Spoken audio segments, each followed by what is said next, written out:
Ano ai me ke aloha ia kākou, pākahia pau. Aloha, everybody. Thank you so much for joining us this evening. This is the second episode that we're having in a series of three for our OHA Trustee Candidate Forum. Last week, if you caught us, we got to talk with the potential OHA trustees, the three who are running for the Kauai and Iho seat, and the three who are running for the Molokaʻi and Lanai seat. Today, we have all of our candidates. We have 10 of our 11 candidates running for our OHA trustee seats for Hawaiʻi Island. And I'm super, super happy for this one because, you know, I'm a big island boy myself. And so I just got to shoot out my auntie right here who, when she found out that I was going to be hosting the Hawaiʻi Island Trustee Candidate Forum, she had to make me a lei from her akulikuli in Waimea. So shout out to my auntie Malia and mahalo nui for this beautiful lei akulikuli. We are going to start off with a very, very special guest. This amazing wahine mana is also a kupa of Hawaiʻi Island. She is an entrepreneur. She has been Grammy nominated. She has been Nahoku Hanohano nominated. She has many Nahoku Hanohano awards. And we are going to talk stories with her at the beginning of this forum. Aloha Kimmy Minor. Aloha. Aloha, everybody. Aloha, sis. Before we go into like the nitty gritties and the questions, how about you just introduce yourself, your name, where you're from, what you do, pela kuno. Aloha, my name is Kimmy Minor, and I am from Hawaiʻi Island, Kona side. I grew up with the small town values, you know, where you wave at everybody on the road, and you know, music has been my long time passion since I could speak, you know, really since I was a little girl. And I realized that music carries a message, and that really became a big part of my my kuleana was not only to create music, but create music with a message. And one of those messages, of course, is to support our lahui and to support the pride I feel being a Native Hawaiian. So I'm very happy to be here with everybody today for this forum. You know, you talked a little bit about, you know, those values growing up on Hawaiʻi Island, like a simple thing of just waving to somebody else and acknowledging somebody else. You know, what was it like growing up on Hawaiʻi Island? You know, what makes Hawaiʻi Island special to you? So we are ocean ohana. My dad picks opihi. So it's the kind you go in your truck with everything, dive gear, fish gear, surfboards, you know, everything. And then we leave with like he'e in the cooler with the juice can. So it tastes like fish when you drink it. You know, that's the kind of lifestyle that I grew up. I had two brothers and a sister. So also canoe paddling and everything. It was just really about the ocean, you know, and taking care of the ocean, and the ocean raised us. So in 98 we moved to La'iopua, to Hawaiian Homes in Kona. Before that we were living somewhere else in Kalaniakea area, but my family still resides there in La'iopua. And you know, the thing about Hawaiʻi Island is that it is not only my piko personally, but it is the piko of our Hawaiian people, you know. So I always feel this deep connection. Every time I go home, I feel recharged. You know, I feel reconnected to Hawaii. No matter where I go, I always end up coming home, and there's no place like it. I love it. Oh yeah. So, you know, with Hawaii Rising, we're trying to engage our young generation civically, you know, to get them to go out to the polls and vote. Why is voting important? Can you share a little bit about why you think voting is important? Like I said, you know, I use my music as a message. I vote because I understand the importance of having a voice. I believe that we can make a difference with just our voice. You know, I see it firsthand. I know it's a privilege to vote, and I know it's our kuleana to our lahui. You know, we have to get educated. We have to get involved. And especially now that I have children, I vote for my family. I vote for my keiki. And that's it. That's my reasons. You know, a unique thing about our ballots here in Hawaii is we actually vote for our OHA trustees. Can you talk a little bit about why you think that the OHA elections are so important as well? Yeah, I mean, I know that OHA supports a lot of cultural art programs, especially for Native Hawaiians. I know that they have supported Merry Monarch, Song Contest, Imua, Kamehameha. Also, they have supported some nonprofits that I've worked with, including Mangauil in the past. So they also have grants for artists, local businesses, and educators. So I know that they have a lot of important educational programs through the arts, and especially for me, that's of grave importance. I'm involved in a few different things. I'm a part of the Hawaii Academy of Recording Arts, and one of our main things is to help to raise up the music and the legacy of music here in Hawaii. So that's of very importance to me. And also, I have my Haku Collective Songwriting Mentorship Program where we mentor up and coming artists through education programs and kind of teach them about their voice, finding their authentic, true voice, who they are. And, you know, maybe they are Native Hawaiian, but they don't play traditional Hawaiian music. But I try to instill in them that they are still Hawaiian and what they're creating is still Hawaiian, you know? And so I would love to see OHA kind of continue to support these types of programs that service Native Hawaiians and the rest of the islands, you know, for Hawaii, for up and coming musical artists as well as established artists. All right. Well, thank you so much, Kimmy, for joining us today. Thank you for sharing your mana'o about, you know, voting and helping to get our young people out there. You know, today was the deadline to register to vote for the primary elections, but if you did not meet that deadline and you haven't registered to vote yet, you can still go to olvr.hawaii.gov and register to vote in the general elections. So mahalo nui, Kimmy, for joining us today and sharing your mana'o. All right, now we are going to get into it with our OHA Trustee Forum. We have 10 of our candidates who are running for the Hawaiʻi Island seat. If you got to catch our forum last week, our format is pretty simple. We start off with an opening statement. Each candidate has a minute to give their opening statement. After that, we're going to give them a question, and they will have 2 minutes to answer that opening statement. When they have 30 seconds left, I'm going to be holding up the yellow card to tell them that they have 30 seconds left. When their time has elapsed, I will be holding up the red card to tell them that they must stop. And if they keep talking, our lovely friends here at ʻŌiwi TV will mute them. So mahalo nui, everybody, for being conscious about our time. Before this, we drew names out of a hat, and so we are going to get to it. And starting us off with our opening statements is Lanakila. So Lanakila, if you can go ahead and unmute yourself. You have a minute on the clock, and you can start when you're ready. Mahalo anui. Ano ai me ke aloha nui a ʻokoa pau. Mahalo for this opportunity to come out and share. O wau o Joshua Lanakila o ka aina I ka pono Mangauil, mai ka moku o Hamakua, mai ka moku o Keawe. I am a proud graduate of Kanu o ka aina, the very first Native Hawaiian public charter school that was grounded in the district of Hamakua from beginning the vision from down in Waipio Valley and eventually emerging up and taking hold in a community of Waimea. My mother, Maureen Louise McGraw, my father, Stephen Mangauil, raised us in the community of Hamakua on the slopes of Mauna Kea. And being grounded in this place has always been really essential to me to pili to the nu'u of the Mauna and down into the kai and understand our role, our kuleana, and how we best live on this aina. So he kia I Mauna, he kia I kahonua, aloha no kako.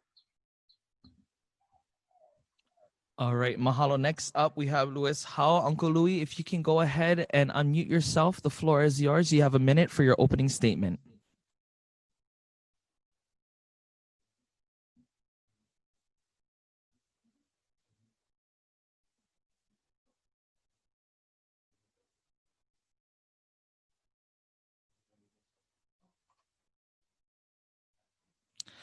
Oh, Uncle Louis, if you can go ahead and unmute yourself. Hello, my name is Louis Howe. There we go. And I want to thank OHA for this opportunity to express myself. Most people call me Uncle Louis. And so I'm asking your kokua in relative to my education, my experience, and my involvement in the Hawaiian community. I graduated from Hilo High School in 1954 and earned a scholarship to the University of Hawaii and graduated at UH in 1958. Got my bachelor's, and I went on to school to Indiana, and after 6 years, I earned my master's in counseling and in sociology. In 1971, I graduated and came home. I spent 38 years in government service. And finally, I'd like to say that I'm a former trustee with the Office of Hawaiian Affairs, representing the island of Mauna Kea for 2 terms, and also representing the island of Maui in half a term until our election was invalidated by the Supreme Court. But other than that, thank you and mahalo for this opportunity. Mahalo, Anakala. Next up, we have Kalaniakea Wilson. Kalaniakea, you can go ahead and unmute yourself, and a minute is on the clock for you. Aloha ahi ahi, o Kalaniakea Wilson ko'u inoa a hau'oli no ho'i au e ho'ike a o kou I ka mo'olelo o ia I o ko'u mau ku'upuna. Good evening. My name is Kalaniakea Wilson, PhD candidate in political science, master's in Hawaiian language, teaching certificate from Kaho'iwai, a bachelor's in Hawaiian studies in natural resource management, a KS graduate, and a father of 7. And I'm happy to be here tonight to share with all my ohana on all islands the honest truth of Hawaii's history and continued attacks targeting our Hawaiian national origin, perpetuating 127 years of inequality, discrimination, and injustice. Justice delayed is justice denied equals genocide. As an OHA trustee, I will resolve this century-old injustice that continues to the present day. E mau ke ea o ka aina I ka pono. Aloha. Mahalo nui, Kalaniakea. Next up, we have Noelani Cashman-Aiu. Noelani, you can go ahead and unmute yourself, and you have a minute. Aloha, my name is Noelani Cashman-Aiu, and I currently reside in Waimea on Hawaiʻi Island in the Pu'ukapu Hawaiian homestead. I'm a proud graduate of Kamehameha School's Kapalama and a University of Redlands graduate with a bachelor's in education. I'm currently pursuing my master's in business and organizational management. I have been the hotel manager at the Sheraton Keola Bay Resort and Spa, the Mauna Kea Resort, and the Fairmont Orchid, all responsible for the daily operations and managing the multi-million-dollar budgets. When my daughter graduated with honors from Keao, Kamehameha Keao, we ventured off to New York, where she attended New York University. Together, we made the transition from the Big Island to the Big Apple. In New York, I was a college professor and a hotel and healthcare executive. Given my decades of experience in the local community as well as abroad, I am uniquely positioned to help take the Native Hawaiian Trust to the billion-dollar level. Mahalo. Mahalo nui, Noelani. Next up, we have Kauilani Almeida. Kauilani, you have a minute, and the floor is yours. Aloha, my name is Kauilani Almeida. As a dedicated community leader, I continue to be in awe of the resiliency of our Hawaiʻi Island people. Hurricanes, lava flows, and earthquakes were challenges that was met head on. The unexpected COVID-19 pandemic, although global, was handled in the same manner.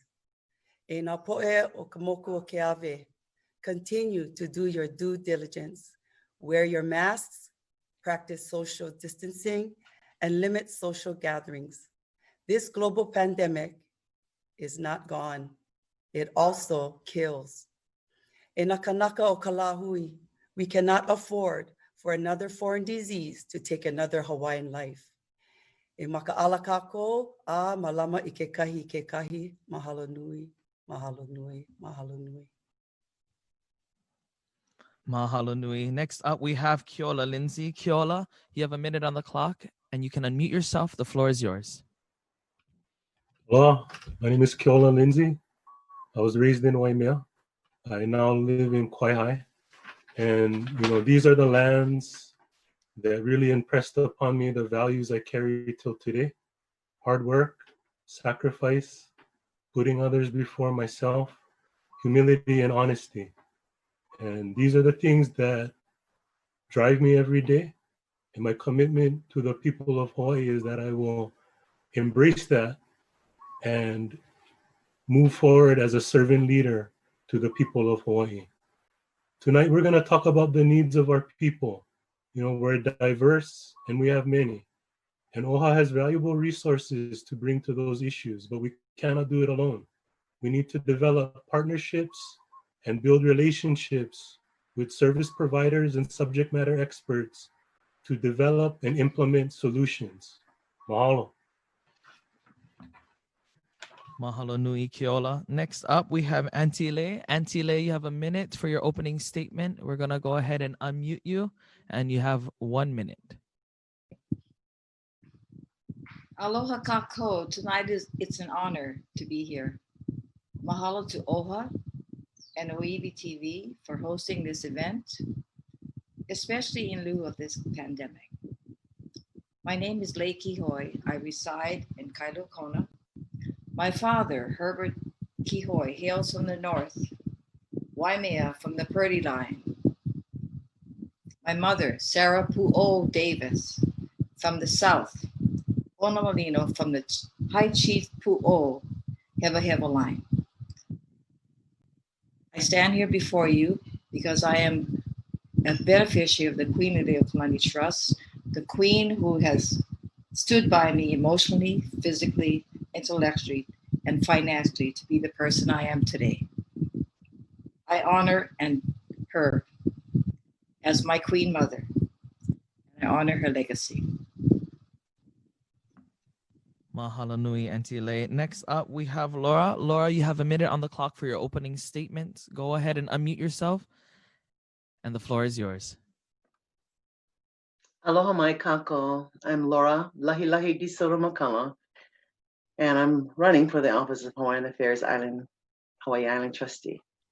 I live in Waimea on the Big Island with my husband Bart and my 3 sons. I have a master's degree in counseling and psychology, and I recently retired as a school counselor from Mauna Kea High, an intermediate school. Prior to this position, I was the 2nd female deputy sheriff in the state of Hawaii and served on the island of Oahu. I come from Waianae, raised in Waianae, and my mother is the late Auntie Frenchie DeSoto, who was very implemental in the creation of the Office of Hawaiian Affairs in the Concon Delegate Constitutional in 1978. She has served as the first chairperson of the board of the Office of Hawaiian Affairs. Mom was my role model. She dedicated as a community leader her strong advocacy for the betterment of conditions, and not only for our Hawaiian communities, but for the state of Hawaii. It is a legacy that I have inherited and will continue to uphold. So I Mahalo nui. Next up, we have Cyd. Cyd, go ahead and unmute yourself. You have a minute on the clock. Aloha mai kako. My name is Cyd Hoffeld. I was born and raised in Hilo, Hawaii. My father was Charles Makanui Sr., who was born to Abraham La'eha and Margaret Makanui La'eha, raised in Lapahoehoe. My mother is Myra Aina, born and raised in Kilkaha. I have 2 amazing daughters, Portia and Darcy. And happy birthday, Portia. I have been the health promotions manager of the largest community health center here on Hawaiʻi Island for 20 years. I'm the Hope Pelekekena for the Ahahui Ka'akumanu Society, Helu e Kolu. I'm serving my 2nd term as the Hawaii County Commissioner for the Hawaii State Commission on the Status of Women. I was inducted into the Hawaii County Women's Hall of Fame, Woman of the Year, and received the Book of Good Deeds Award from the Hilo Exchange Club. I'm the co-chair of the Health and Housing on the Hawaiʻi Island Going Home Consortium, and I'm the team leader of the Department of Health Sexual Violence Prevention Community Action Team. And I am also very thankful for this opportunity to be here tonight. Thank you, OHA. And I'm just happy to be with all of these wonderful candidates. Mahalo. Mahalo nui. And closing us off, we have Pua. Pua, go ahead and unmute your minute on the clock. Aloha kako, malo kaipo. I'd like to thank OHA for this opportunity to have this venue, very important, that everybody has an opportunity to learn about the candidates. My name is Pua Ishibashi, and I'm running for OHA Trustee, Island of Hawaii. I'm running for change to reform, optimize OHA. I believe together we can make a difference. As your trustee, we'll move forward with accountability and transparency. We'll rehabilitate OHA's tarnished reputation by restoring credibility and trust. Together, we will make OHA all it can be to more fully benefit the Hawaiian community and the state of Hawaii. I humbly ask for your support and your vote so we can make this happen. Mahalo nui. Mahalo nui, everyone, for your opening statements. We are going to go to a quick break. We'll be back in about a minute. When we come back, we are going to start with the questions. Each candidate will have 2 minutes to answer the questions. See you when we get back.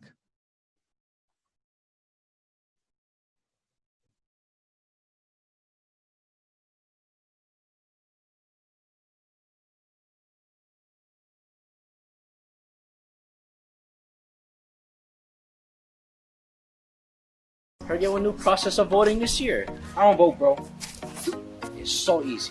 All you gotta do is register by July 9th, get the ballot in the mail, fill them out, send them back. No lines, no poll stations, just you and your kuleana. The only kuleana I have is become the next big MMA fight. You think that's kuleana?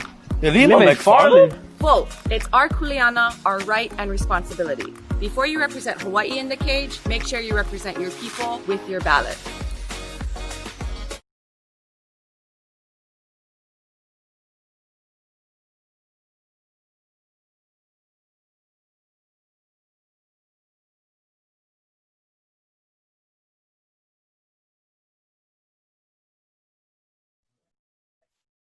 All right, mahalo nui loa. Again, today was the deadline to receive your mail-in ballots. If you did not receive, or if you did not meet the deadline to receive your mail-in ballots, you can always go in to the walk-up locations for same-day voter registration, or you can go to the website and still make sure that you register for the general elections as well. All right, we are going to start off with our round questions. This is the first question we have. Each candidate will have 2 minutes to respond to this question, and the question is, the Hilo waterfront and industrial area are substantially comprised of the state lands, including public land trusts and ceded lands, to which Native Hawaiians have never relinquished their claims.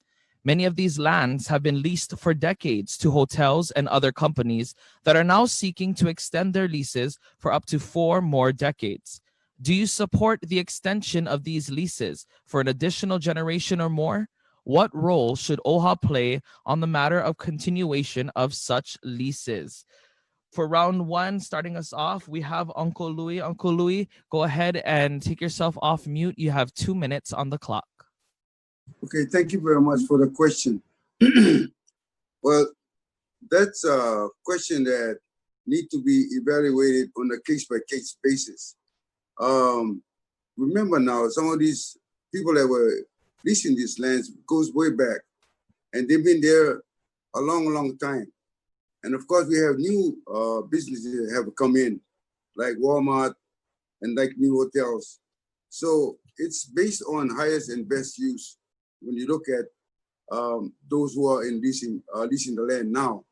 I just want a case in point, it's HPM. They've been there a number of years. And they hire a lot of people, a lot of local people. So when we talk about extending leases, depends on what they have to offer. To be against something without getting the full information would be a situation that we may lock ourselves into it. So this is why I'm saying we need to look at each lessee, whether if it's on Hawaiian homes or in the state land. This is very important because this is about commitment to our community, and a lot of these community organizations have been in our community for a long, long, long time. So to simply cut them off would be a situation that I think needs to be examined and reviewed. Now, would I extend the lease? I say yes. I think that's an opportunity for us to also get new tenants, but we always have to remember who've been on the dance floor with us for a long, long time. So I think this, like I said, has to be reevaluated. But I would support extending leases that make good sense. Thank you. Mahalo, Uncle Louis. Next up, we have Kalaniakea. Kalaniakea, you have 2 minutes for this question. Go ahead and unmute yourself, and the floor is yours. Aloha. First, we need to look at the illegal overthrow in 1893 and the illegal occupation because the lands are not ceded. Queen Liliuokalani and the Hawaiians never ever relinquished our claims to these lands. The Keokaha Hawaiian homestead is inundated between a harbor, sewer plant, airport, Hilo dump, industrial, and hotels. The water is being polluted and there is no remedy in sight. The government was founded upon international violations and illegal acts, and it continues to burden this Hawaiian homestead community with all of the waste, oils, rubbish that is surrounded by this area. We need to fix this immediately. We need to stop the pollution of the beaches, the water, the fresh water that is in the Hilo area.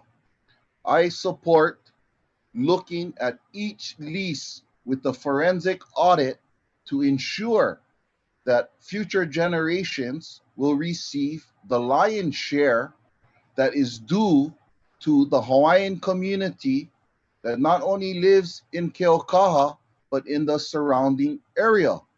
OHA should be the leader in the matter of continuing all leases, whether or not a positive outcome the beneficiaries and Hawaiians could receive. If Hawaiians do not receive any benefit, OHA should cancel the lease and afford the opportunity for Hawaiians to take on the leases. Aloha. All right, mahalo nui, Kalaniakea. Next up, we have Noelani. Noelani, you have 2 minutes on the clock. Go ahead and unmute yourself.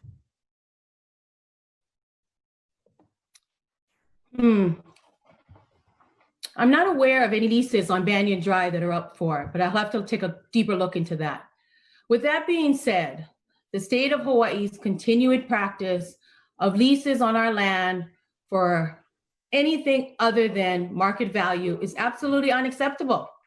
Continuing to put long-term leases for such ridiculous amounts as $1, or even those cases where they are up for market value, the failure to add the rate of inflation robs the Native Hawaiians of our benefits. We don't reap the rewards and the benefits of these resources. As I've been involved with many hotel lease agreements in my 20+ years of management, I'm qualified to discuss lease negotiation strategies.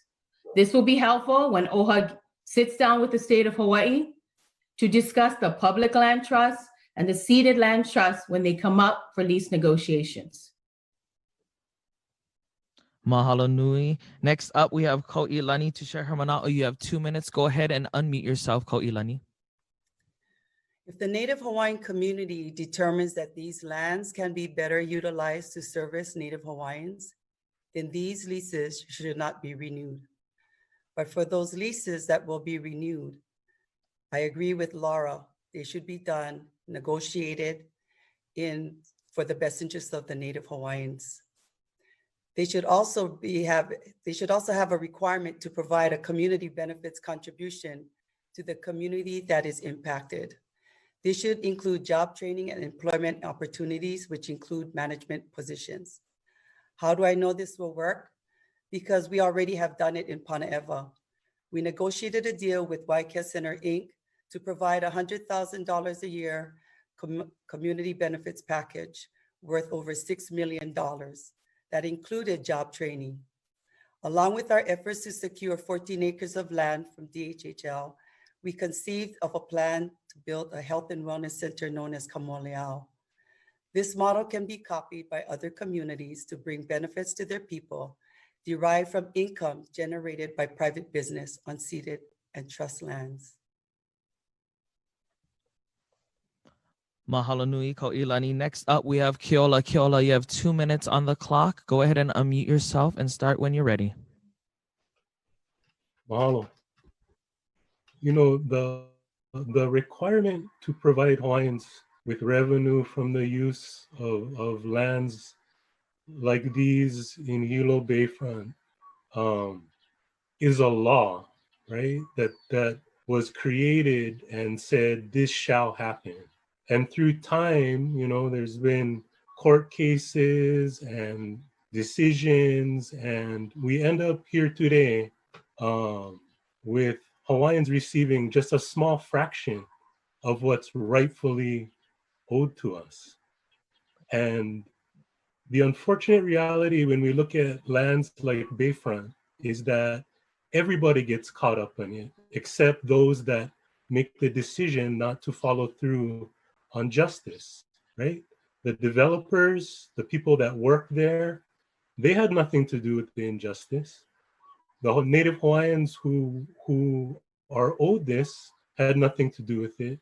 And yet decision makers, you know, don't want to take that step to say, this is what we committed to do. This is what you're owed, and you know, do it.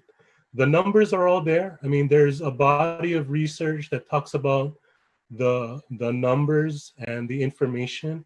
There's no twisting that, right? Facts are facts, and people can be entitled to their own opinion, but facts are facts. And OHA's role in this is to continue providing the accurate information, being the messenger for our people, and really standing with our people when we tell decision makers that justice is justice and right is right. Mahalo. Mahalo e Keola. Next up, we have Auntie Lei. Auntie Lei, you have 2 minutes on the clock. Go ahead and unmute yourself, and you may begin. Aloha. I think we need to acknowledge the fact that OHA has a mission, and the mission is the betterment for the betterment of Native Hawaiians. Everything a trustee does has to be based on that. So what I'm saying is that the standard for analyzing this lease is this: does the lease provide for the betterment of Native Hawaiians? And I think Mr. Ha'o kind of embraced this idea, but one of the things I disagree with him on is that he talked about the highest and best use. The highest and best use is Western standards, okay? As an attorney, fine, the highest and best use is to maximize the benefit of the land. And I wouldn't do that in this case. I would actually go through each lease itself and say, does it really better the Hawaiians? Does it provide jobs for Hawaiians? What is the ultimate benefit of each lease? So I can't really answer the question because I need to analyze and review as a trustee and assess the feasibility of each lease, okay? So there's not enough facts in this question for me to answer that. So based on that, we need to understand that a trustee must provide for the betterment of all Hawaiians. And I'm talking about today's Hawaiians and future Hawaiians. Mahalo nui, Anake. Next up, we have Laura. Laura, go ahead and unmute yourself. You have 2 minutes on the clock.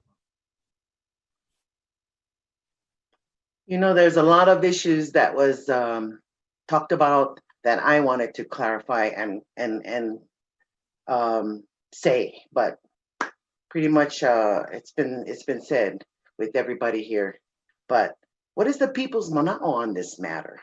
I mean, OHA should be included in the decision making. We should go through each of these leases and look for how it benefits the beneficiaries. You know, what is best for each region? Hilo, okay? Consider the town of college and industrialism. It has to pertain to their needs and how it benefit them. So OHA has to be a part of this because those funds come from the lands, which will be used to benefit the beneficiaries. So their voices are very important. But, you know, I mean, I would leave my door open to have them, our constituents, to come in and kuka, talk story, and tell me what they need. You know, if it benefits them, great. How? If it doesn't, okay, let's talk about it. Let's find solutions. Let's look at how we can resolve this to take care of people. And that's the main thing. It's all about them. Mahalo. Mahalo nui. Next up, we have Cyd. Cyd, go ahead and unmute yourself. You have 2 minutes on the clock. Okay. Well, ensuring OHA's beneficiaries get their fair share of public trust land revenues is one of the primary kuleana of the trustees. With that goal in mind, like many of the candidates have stated, what we need to do is first identify what is in the best interest of our beneficiaries. And if an extension of leases were beneficial, proper resource management would mandate that the properties be assessed at fair market value rent. There are also non-monetary benefits, though, that could be extended to the Hawaiian communities, including job training opportunities and many other things. Something that we also need to consider is not only the extension of leases, but the realization that these buildings and infrastructure are aging. So part of the lease agreements moving into the future need to address how the hotels, other businesses are going to reconstruct obsolete facilities, or at least maintain them until reconstruction is one of the things identified as needed. And the return of the property back to its natural state. Because we definitely don't want buildings to sit abandoned and rotting in place as we're seeing in some places here today. We want buildings like that taken down and the land repurposed. The county also has kuleana with the management of Banyan Drive, the Banyan Drive area. So working together with the county to ensure beneficiaries' voices are being part of the conversation is extremely important. Mahalo nui, Cyd. Next up, we have Pua. Pua, go ahead. You have 2 minutes on the clock. Unmute yourself and you may begin. Mahalo. I'm currently working as a land agent for DLNR, and our Hawaiʻi Island district office is currently working on this issue right now. So, there's a lot of questions and concerns. One of the issues is you can't expect people to come in and lease a piece of property and a structure and put a lot of money into it unless they can recoup. So that's part of the thinking and reasoning, is to give people more time, give them the incentive to invest back into their properties, their lease properties and the structures, so that they can reasonably recoup the investment. 40 years, I don't know if they need 40 years, but that's what was determined. But some of these people are putting substantial monies and they need the time to recoup the investment. So, that's the first question. Appropriate? Yeah, I think it's appropriate. How does it impact the Hawaiian community? That's kind of a whole different issue. And if we're going to try and address that issue, we need to take a whole different tact on that and address land issues going back to the overthrow and everything else. So I think that's a completely different story. But as far as extending the 40-year leases, I think it's appropriate. We just got to makaala and make sure everything is good. But they need time to recoup their investments. Mahalo. Mahalo nui, Pua. And closing out our round one, we have Lanakila. Lanakila, go ahead and unmute yourself. You have 2 minutes to share your mana'o. Right. Well, at the tail end of this question, I just want to echo a lot of what was shared. Very good, important points and facts. But I think one of the first things to address is in the question itself, and right there, the point of ceded lands that our people have never relinquished our rights to. This is a generation, a time where we are calling out the injustices and trying to ho'opono and to make right these things. So that has to be at the forefront, where it's even acknowledged and it's known that this is an injustice of how these lands were taken, how they were seized, and the fictitious image of ceded. So that it definitely needs to be addressed first and foremost, I believe. And when you're looking at these types of these property leases, I know the traditional perspective is, as was pointed out, that which will create the biggest revenue drive. But by whose standards? Yeah, by whose standards are we measuring? Is it only by monetary value that we measure that? Are we looking about social impact to the community, environmental impact? By what standard? I think we are starting to relook at these things now. especially compared to as they were measured out 40, 50 years ago when a lot of these structures may have gone in. There's a new perspective of things now, and things have to be done differently and approached differently. And in that, you know, there's different phases that we need to acknowledge here. And from the perspective of where OHA sits on this, you know, by looking at the point of what power OHA actually has to influence this, the biggest pressure point, of course, is to demand the proper revenue stream that is mandated, which I still feel is peanuts of what we should be getting. But I think first, or another most important thing for me is Kanaka, the people of Hilo, that is Hilo community. So if anything, what I would like to see and hear from is the Hilo community of what they would like to see moving forward in their wahi. Mahalo. Mahalo nui. That concludes our round one for our first question, and we are moving on to round two with our second question. And this is our second question. In a recent survey conducted by OHA, the number one issue amongst respondents was the issue of affordable housing. As trustee of OHA, what would you do to position OHA to address this issue? First up, we have Kalaniakea Wilson. You have 2 minutes on the clock. Aloha. First, you need to understand the issue. 127 years of injustice, overthrowing Queen Liliuokalani, and then evicting Hawaiians from their homes, from their land, and imprisoning Hawaiians by the hundreds for supporting our queen.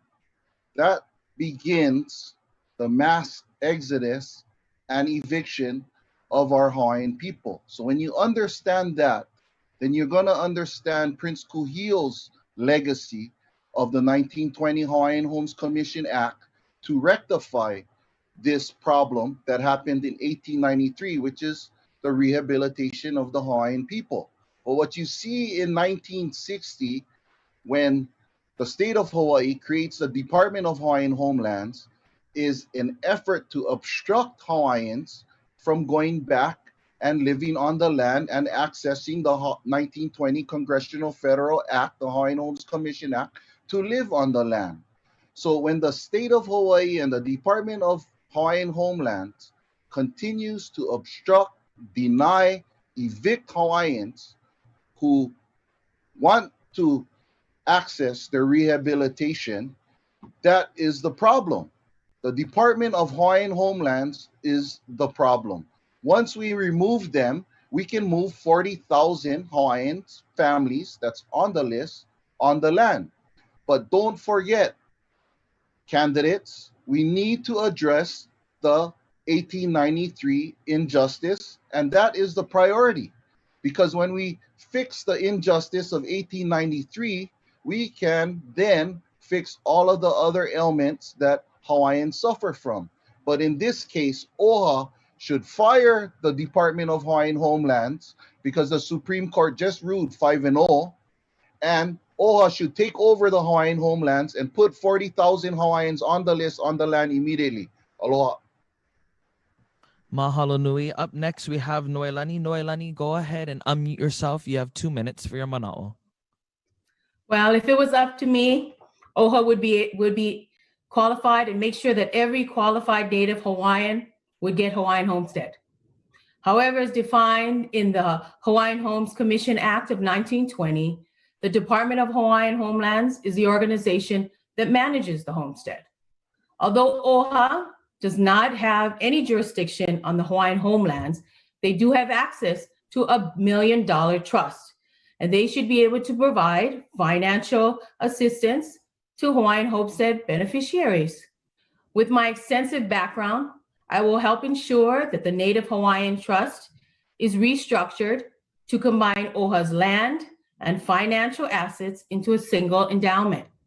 This will help better position OHA to fulfill its fiduciary responsibility to Native Hawaiians.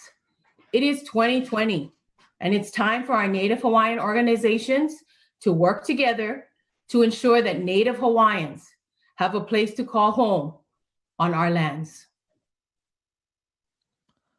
Mahalo nui e Noelani. Next up, we have Kauilani. Kauilani, you have 2 minutes on the clock. Go ahead and unmute yourself. As a teenager, I drew the plans for the home of my dreams. As an adult, I revamped my initial plan to accommodate for my growing ohana. Nowhere in the conversation between us and the words affordable housing as a first option. Basically, the salesperson started with, "How can I help you?" My points are, when Kanaka is given their term, affordable housing first, it automatically and instantaneously disengages the home of their dreams from their na'au. No sense I dream then. To that end, I do not like the term affordable being connected to housing. Affordable is determined by government statistics. Instead, I prefer the term attainable, is defined by the future homeowner themselves. The obstacles of home ownership and how OHA help overcome them. Number one, land. Having land available through DHHL or Kuleana tax-exempt program, not a major cost. OHA as an advocate can create more partnerships like we've done with DLNR in Kalapana to obtain leases in areas not served by DHHL. Labor. Many ohana can supply the labor through self-help projects. We must make use of our skilled Hawaiian tradesmen. Materials. We could coordinate bulk purchases to reduce costs and stock recycled building materials for use in the construction. Loans. Right now, interest rates are low and there are already existing loan assistance programs that many people are not aware of. Permit process, we should form our own building department using our skilled tradesmen that apply specifically to us and exempt from burdensome county regulations. Mahalo. Mahalo nui e Kauilani. Next up, we have Keola. Keola, you have 2 minutes on the clock. Go ahead and unmute yourself and you may begin.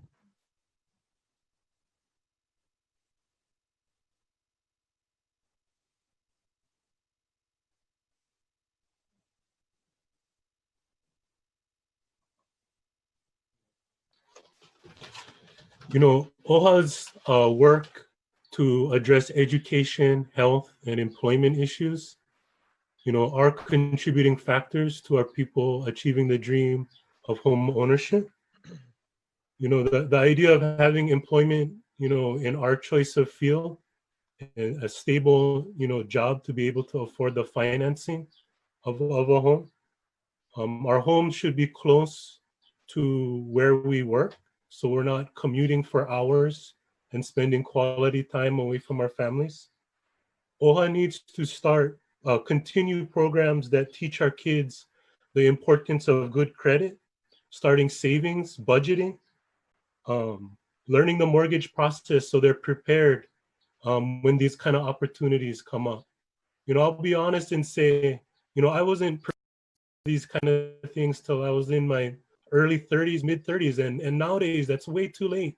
We got to get, you know, kids ready, you know, real early so they're in the market and, you know, obtaining these things. We need houses that fit the needs of our families, multi-generational living. We need to streamline regulatory processes to make that easier, especially on Hawaiian homelands, accessory dwelling units, and subdividing. You know, it's a basic supply and demand issue, and we're being demanded out of, you know, homes in our own homeland.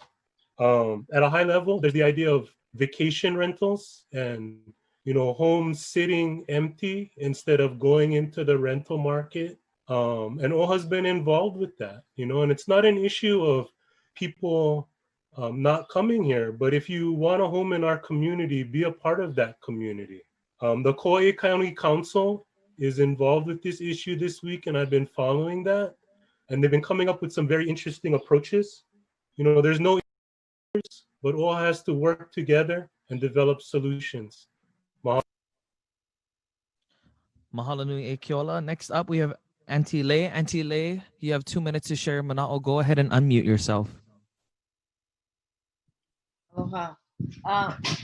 First of all, we need to understand that Hawaiians are not homeless because this is their home.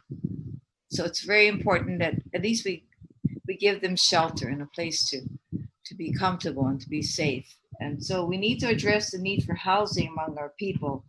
Right now, rent runs between $800 to $3,000 a month for our people, and the average home costs about $835,000. And so this is a real problem. And I would advocate to address this problem is to secure partnerships and investments with, as a trustee, I would encourage private or public organizations such as Kamehameha Schools, DHHL, and huge corporations to build more affordable homes. What's important is that OHA needs to work with the DHHL very closely to address beneficiary needs for affordable housing. OHA is paying several $1 million annually to service the loan debt for DHHL. This arrangement for Hawaiian Homelands is running OHA in the red. So we need to work with them very closely to become to be sure that at least we can get our people in homes. So that's my, in summary, I would say we need to partner with other corporations and other people in the housing business. They can build homes for our people. OHA is not in the housing business, but we need to partner. Thank you. Mahalo nui, Auntie Lei. Next up, we have Laura. Laura, you have 2 minutes on the clock for your mana'o. Go ahead and unmute yourself. Because of the cumbersome state laws of building homes, the cost of living creates non-affordable housing in Hawaii. Dropping those encumbersomes will give a chance to gain affordable housings to the constituents by approximately $100,000 to $200,000. This will give at least 150% more Hawaiians to qualify for affordable homes. Meeting this mission and the importance of putting Hawaiians on the land and in houses should be a priority. The federal government agrees with this statement, and that's why DHHL is federal. The current procedures that are in place now is what's making it difficult for Hawaiians to afford housing today. Nonprofit organizations such as Catholic Charities, Habitat for Humanity are not required to follow the laws because of its nonprofit status, and it lowers the cost of unaffordable housing. OHA can find the lands to sell to that private nonprofit community, which will bypass the encumbersome laws. These nonprofits can also seek private funding from outside sources. Hey, even Hawaiians that are seeking jobs. Because the organization is not subject to procurement laws, when you go through the procurement, it increases the cost of housing. With the agencies working together and even partnering, they can come up with some solutions regarding lands and affordable housing towards the betterment of all Hawaiians, which is also in the Constitution and Admissions Act, without being race-based. Mahalo. Mahalo, Laura. Next up, we have Cyd. Cyd, you have 2 minutes for your mana'o. Go ahead and unmute yourself, and you may begin. Mahalo. As an OHA trustee, I will engage a variety of stakeholders to address the many kinds of housing needs in our Hawaiian community. We will continue to work closely with the Department of Hawaiian Homelands in awarding beneficiaries who qualify for homestead properties. We need to identify the main factors that have prevented new construction of units, and also encourage awardees or ensure awardees are able to afford a new home if they're granted land. We need to increase financial education and planning for Hawaiians to increase mortgage approval rates. For Hawaiians who don't qualify for Hawaiian Homelands, which there are many, OHA can increase our funding to support organizations like Hawaiian Community Assets to help beneficiaries build their financial base to qualify for mortgages and purchase homes. And for those many Hawaiians who can't afford to buy a home yet and are not at a point in their lives when purchasing a home is appropriate, we need to increase access to affordable rentals for by working with the private sector. There are many reasons why Hawaiians cannot get into homes, and there is no one solution. OHA has resources, expertise, and we can go even farther when we work together with leaders in affordable housing. Mahalo nui, Cyd. Next up, we have Pua. Pua, you have 2 minutes on the clock. Go ahead and unmute yourself, and you may begin when you're ready. Mahalo kaipo. Regarding affordable housing, Hawaii has the highest median home values in the nation at $619,000. I think that was as of 2019. Native Hawaiians as an ethnic group have the lowest home ownership rate among all other groups in Hawaii. Home ownership for the Hawaiian community is a dream that becomes more elusive every year as home values continue to soar. As your trustee, I will look at all the options from traditional government subsidies to political policy support to collaborating with government agencies, nonprofits, and other organizations to find affordable housing solutions for the Hawaiian community. I have a few initiatives in mind. These would include press for a memorandum of agreement between OHA and the Department of Hawaiian Homelands to address the 28,500 something beneficiaries on the waiting list, individuals that have, many who have died and passed on. OHA has the financial resources and DHHL has the land. It's a win-win. Win-win-win for the beneficiaries as well. For OHA, DHHL, and the Hawaiian community. Two, there are many Hawaiians who served in the active duty in the military. Many are currently on the DHHL waiting list. Many of these veterans have the ability to qualify for Department of Veterans Affairs home loans for Hawaiian homes. I would look towards a collaboration between OHA, Hawaiian Homelands, and the VA to get more veterans on DHHL lands so that we can get these things going. Mahalo nui. Next up, we have Lanakila. Lanakila, you have 2 minutes on the clock for your mana'o. Go ahead and unmute yourself. Mahalo no. Definitely agree with the concept that definitely OHA and DHHL should be working hand in hand. They should be there to support each other.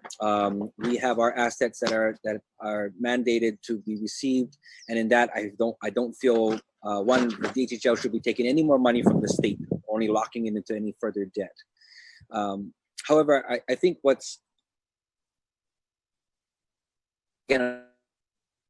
whose standards.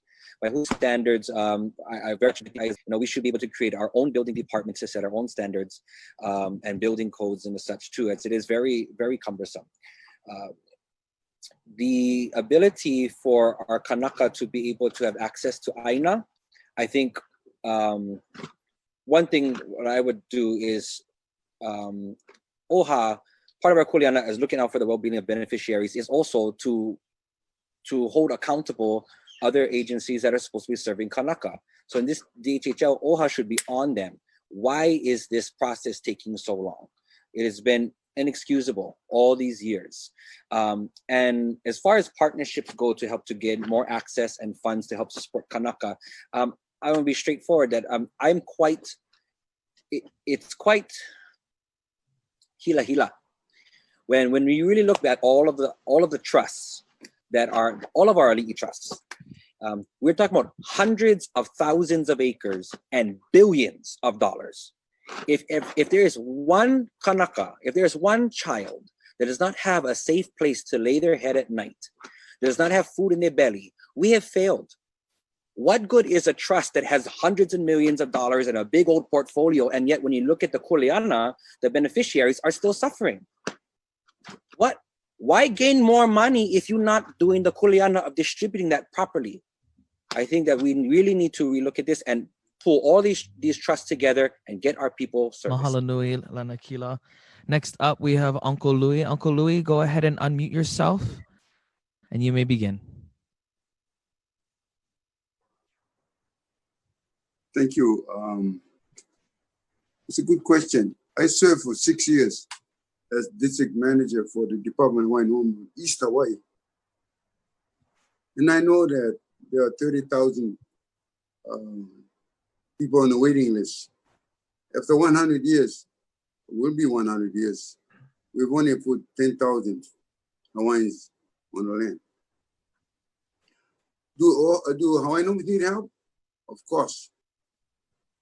And this is why I propose that OHA have a seat, an ex officio seat on the commission and on all boards, whether it's the LNR or any board that deals with the ceded lands.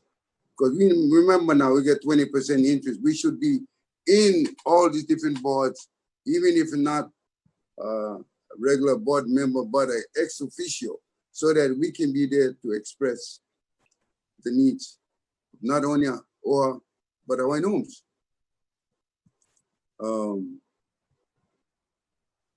Now, OHA has demonstrated in the past to work with Hawaiian homes in joint projects. In Waianae, we put up 7 homes. It's only 7. But in Keoka, we put up 45 homes. This is self-help homes. And we also partnership with Waimanalo, the Kupuna housing. They put $3 million inside it. And it's, people are living in these houses. It's happening. Now, one of the things I look at and say that we don't need sidewalks. We don't need gutters. We don't need drainage. We don't need all this infrastructure. We need a road. Because in Hilo, you got rain here. I mean, you got the sun. I mean, you can live like Maku'u. They can live off the grid. So I looking at this and thinking that there are some things that we need to do or can provide with Hawaiian homes, direct loans, and maybe even 2%. Mahalo nui, Uncle Louis. At this time, we're going to go to a quick break. So mahalo everybody for joining us. Please stick around. When we come back, we are going to go on to our next set of questions, including a speed round. So we'll see you upon our return. Aloha.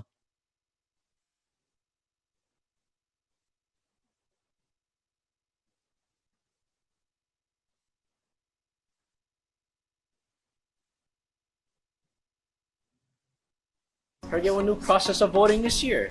I don't vote, bro. It's so easy. All you gotta do is register by July 9th, get your ballot in the mail, fill them out, send them back. No lines, no poll stations, just you and your kuleana.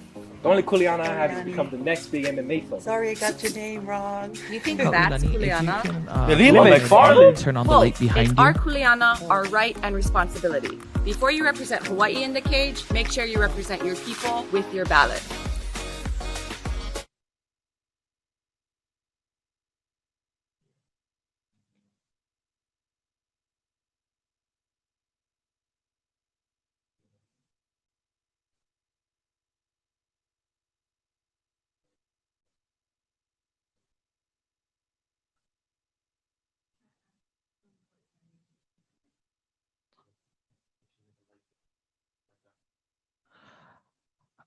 Kauilani, if you can go ahead and turn on the light behind you or a light to just kind of lighten up your screen.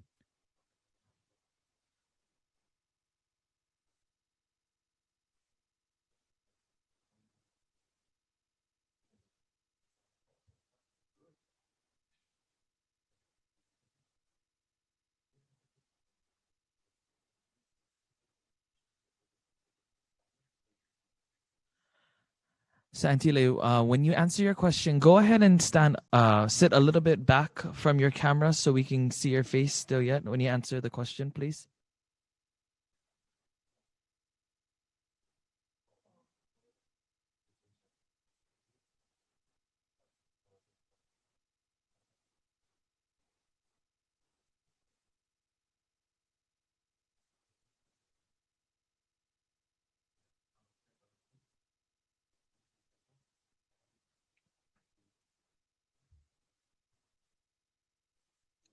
Aloha ho, welcome back. We are going on to our next round of questions. But before we go on to round 3, we have a speed round question. This is just a fun question that we ask the candidates to sort of break up the mundane and have, just a bit of fun. And this question, this question actually goes out to Mehana Okala because one time I was emceeing something with her and I was explaining where everything was. And I said that there was ice shave in the corner. And she called me out in front of everybody. Boom. He's from Big Island because he just called it ice shave. And so the question for the candidates, and they're going to have 30 seconds to answer this, is where is your favorite place to get ice shave on Hawaiʻi Island? Once again, where's your favorite place to get ice shave on Hawaiʻi Island? And starting us off, 30 seconds, is Noelani. Noelani, where's your favorite place to get ice shave? Ooh, Go I ahead have and so unmute many yourself. favorites, but I would say my favorite is I just tried it this past weekend, was in Ka'u at the farmer's market. Oh, no, delicious. So that would be my favorite in Ka'u. Awesome. Mahalo. Next up, Kauilani. Kauilani, on Hawaiʻi Island, where's your favorite place for get ice shave? Oh, go ahead and unmute yourself. Kalamai. Go ahead. Kula Shave Ice, downtown Hilo. Downtown Hilo.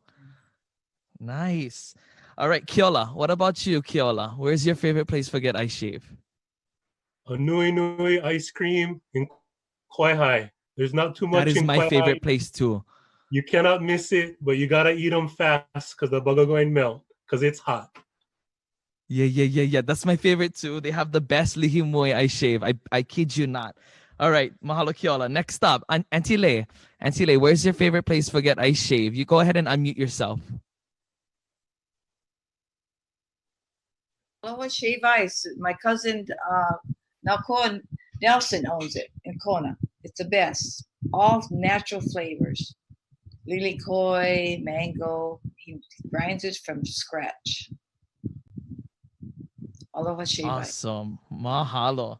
All right, next up is Laura. Laura, where is your favorite place to get ice shave on Hawaiʻi Island? Go ahead and unmute yourself.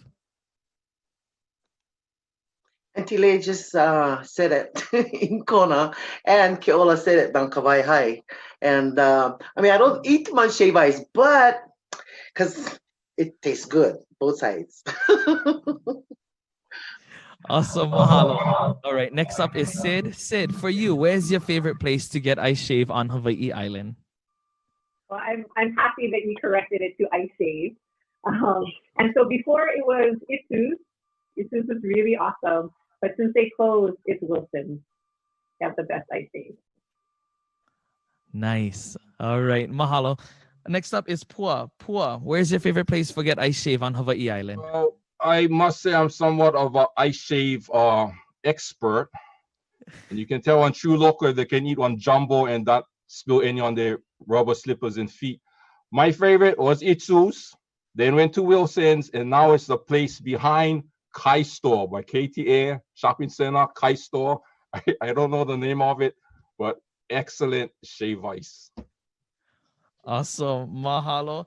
Lanakila, what about you? What is your favorite place for get ice shave on Hawaiʻi Island? Go ahead and unmute yourself. I would say growing up, everybody knows Mauna Kea was CC John's. That was the best. But after they closed, I gotta say, right there, One Aloha Shave Ice, Kailua Kona. Oh, banger. CC's. I haven't heard that name in a long time. All right, next up, Uncle Louie. Uncle Louie, where's your favorite place to get ice shave on Hawaiʻi Island? Go ahead and unmute yourself. Well, I eat ice shave all over. but I agree on the quite high one because they got fruits in it and it's really, really ono. So I agree with Lindsay. Very good.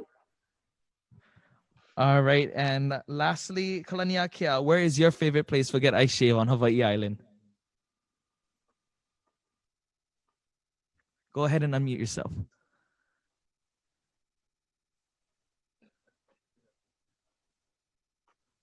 Oh, I think you're. Oh, there we go. Can you hear me? Yeah, there we go. Oh, ice shave. That's a thing of the past. We gotta support the Ohanas, Pahala Pops from Ka'u, Brother Pops, Waikahe, and Lily Pops from Keokaha are organic. We gotta support our local Hawaiian vendors, taking it to the forefront. Aloha. All right, mahalo nui ya oko. All right, now we are going to our round 3. We are back to our questions. The candidates will have 2 minutes to answer these questions. And this is our question for round 3. What would you do as trustee to include community voices in OHA's decision-making process? Starting us off, we have Kauilani. Kauilani, go ahead and unmute yourself, and you have 2 minutes for your mana'o. I actually got this feedback from the community. So when I'm speaking on this question, know that. Including community voices in OHA's decision-making process begins with answering the telephone. OHA answering their telephone. Humans should be answering, not machines. Returning your calls. No waiting days for an answer. No run around. Set up meetings with decision makers, people who actually have some power, not ho'omali mali practitioners. These are the voices of the people when they have to communicate with the Office of Hawaiian Affairs. Mahalo. Mahalo nui, Kauilani. Next up, we have Keola. Keola, go ahead and unmute yourself. You have 2 minutes on the clock. You know, I think in recent years, the Office of Hawaiian Affairs has done well to start increasing resources and presence outside of Oahu on other islands to receive input from the community, to hear what the concerns are and try to figure out how to address issues quickly on that island. I'm a firm believer that island issues should be addressed by the people of that place that know it the best, that, you know the land, have connections, you know, to the other communities. Yeah, I think increasing presence, you know, I think in years past, there was a perception that people had to go to Oahu to have their voice heard and to have action taken. And I believe OHA's got to continue to go away from that model and have the resources in place to take action on that island and eliminate, you know, some of the delay that it takes for someone to report to Oahu and then an analysis to be made and sent back. I think those are the kind of things that will empower communities, allow action quicker, and really put OHA in a position to have the resources in place to do that. Mahalo nui, Keola. Auntie Lei, the floor is yours. You have 2 minutes on the clock. Go ahead and unmute yourself and you may share your mana'o. Oh, mahalo. I agree with Keola. I think that OHA has done incredibly well by allowing their constituents or the beneficiaries to come to the table and express their views. And I also agree with Keola that, you know, it's the people themselves from their communities that that know the issues. But I would add one more thing to that. Like I said, OHA has done an incredible job, I feel, from going to the hearings and listening to testimony. But I would add one more thing to that. I would say, if a beneficiary comes to the table and I'm a trustee, I would say, okay, you're asking for something. What is your proposal? And I would utilize our staff to say, you know what, maybe we can help this beneficiary to actually put it on paper and put a plan together. So I would go one step further and say, you know what, you have a plan, we can help you with your plan, and we're going to bring it to the trustees. And in this way, we can actually engage our beneficiaries into actually implementing the ideas that they have and the plan for change. And that's how I address this issue. Mahalo e anake Lei. Next up, we have Laura. Laura, you have 2 minutes on the clock. Go ahead and unmute yourself and you may share your mana'o. Our constituents right now believe that there is no voice, you know. However, OHA is doing a good job, I think. OHA should, again, ensure that the people, the constituents, have a representative from each ahupua, the region, selected by the community to represent them as part of their decision-making that impacts them. They can meet maybe once per month. It's a good thing for OHA because they will know and understand what is going on in each community and being updated on the issues and concerns that will not come up unexpectedly to OHA they will always be advised on what's happening in each region. And that's a good thing. And they can come up with solutions and work with them. For me, my door is always going to be open if elected. And they can come in, kuka, they can, I like that and I want that. So an advisory committee is a good start on each island. Mahalo. Mahalo nui. Up next, we have Cyd. Cyd, go ahead and unmute yourself. You have 2 minutes for your manaʻo. Thank you. Well, the recent surveys that OHA conducted was a great way to hear community voices, thoughts, and concerns that you might never have heard otherwise. But we don't all have, high-speed internet and internet access. So I've also attended community meetings that OHA has convened at Keokaha Elementary School and at other locations to discuss, different issues that are coming up at the time. So what I've been disappointed with, though, is that each time I would go to one of these meetings that were maybe a pre-meeting to other things that were going to be talked about at another community meeting, I thought OHA trustees and their staff were going to be coming with us to those community input meetings to give our input as beneficiaries on what our stances were. And so using our voices as an advisory capacity. Then we would go to those larger meetings and, there was to testify and there were no trustees or staffers to be found there. If I were the next OHA trustee for Hawaiʻi Island, I would show up and I would make sure that I not only heard our community voices, I would also represent those voices as the Office of Hawaiian Affairs on behalf of our beneficiaries as decisions were being made. Mahalo, Cyd. Up next, we have Pua. Pua, go ahead and unmute yourself, and you have 2 minutes. The floor is yours.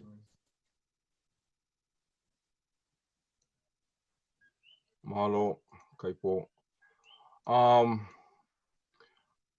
had an opportunity to work for OHA for 5 years in their land division, but I worked out of the Keokaha community office. So I had the opportunity to hear the concerns of many people. As OHA trustees, we have a fiduciary duty to act in the best interest of our beneficiaries, the Hawaiian community. And you cannot do that behind closed doors. You cannot do that in secrecy. It has to be completely transparent. And the trustees need to be accountable when the people speak. And, it's not just, there's a saying, the squeaky wheel gets the grease. And I think it's true. So I think on very important issues, it's not simply going out into the community and let them, voice their opinions. But if it's something that's really important, maybe we need to take the next step and reach outside of the community and do surveys and interviews, but make sure that we truly get a response from the broader or general community and not just a select few individuals. So the process is very, very important, and people want and need to be heard, and that's what we need to do as trustees. Mahalo. Mahalo nui, Pua. Next up, we have Lanakila. Lanakila, go ahead and unmute yourself, and you may share your manaʻo. Hi. Well, kako a lot that is shared. To be able to make OHA as accessible as possible. I very much like the image is we should be working in a glass house. Because that has been, we have to acknowledge, is myself growing up, even without understanding a lot of what was happening, you just hear the word OHA and everybody around you cringes because it's just bad. There's been so much different things. I'm not sure. I had learning, growing up and realizing that, and now engaging with OHA myself in many ways. When things happen behind closed doors, that's how our people have been abused in so many times. They go behind, and not only by OHA, but just that practice. So making ourselves as available as possible, but also using every bit of assets that we can. Face-to-face meetings, I think that's super important. Alo ahe alo. That's how some people, and that's super important too, because that's where you can really feel, not just hear or just read the black and white text, but you really feel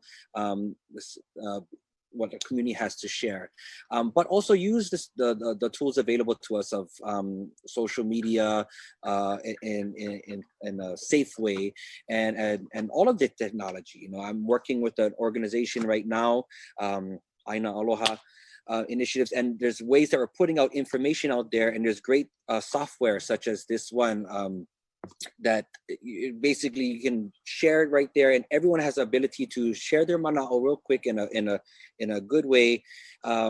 So using everything that's available to us, but really we have to bring down the barriers, we have to drop the curtains. So that's how, you know, I would like to see OHA run. And if I'm in there, that's what I'm going to continue to fight for, so that we are, everything can, because when you work right with your community and we build that trust back with our community, that's when OHA really is going to be a service of the Lahui again. Mahalo nui. Up next, we have Uncle Louie. Uncle Louie, go ahead and unmute yourself. 2 minutes is on the clock and the floor is yours. There were some terms used. I would say the Hawaiʻi Island Trustee should be available, accessible, and accountable. And the Hawaiʻi Island Trustee got to attend meetings. And when OHA sends out information, a lot of times they send out the staff only. The trustee have to be there. And maybe not one trustee, but two. Because it's important, the staff have to report back to OHA. So it's really the trustee's responsibility to report to OHA as a committee or as a decision-making body. So available, accessible, accountable, yes. You have to attend meetings, as many meetings as you can, because you're responsible for your island. So there are 7 associations on the east side. And the west side, I think there's about 4 or 5. So these are the groups that perhaps the trustees can meet with. And but that's something that I want to see develop. That's something that can be done because it's within the purview of the trustees. So you gotta participate in like on Molokai, when I was trustee, was quite easy because the island is small. On Maui was there, it's pretty big. But on a big island, it's really big. So it's sometimes you can't be everywhere at one time, but it is important to meet with groups from the different associations. Thank you. Mahalo nui, Uncle Louie. Next up, we have Kalaniakea. Our clock is reset. You have 2 minutes and the floor is yours. Go ahead and unmute yourself. I'm not going to paint a pretty picture when a pretty picture doesn't exist. OHA has a dismal record of listening to the community voices on all islands.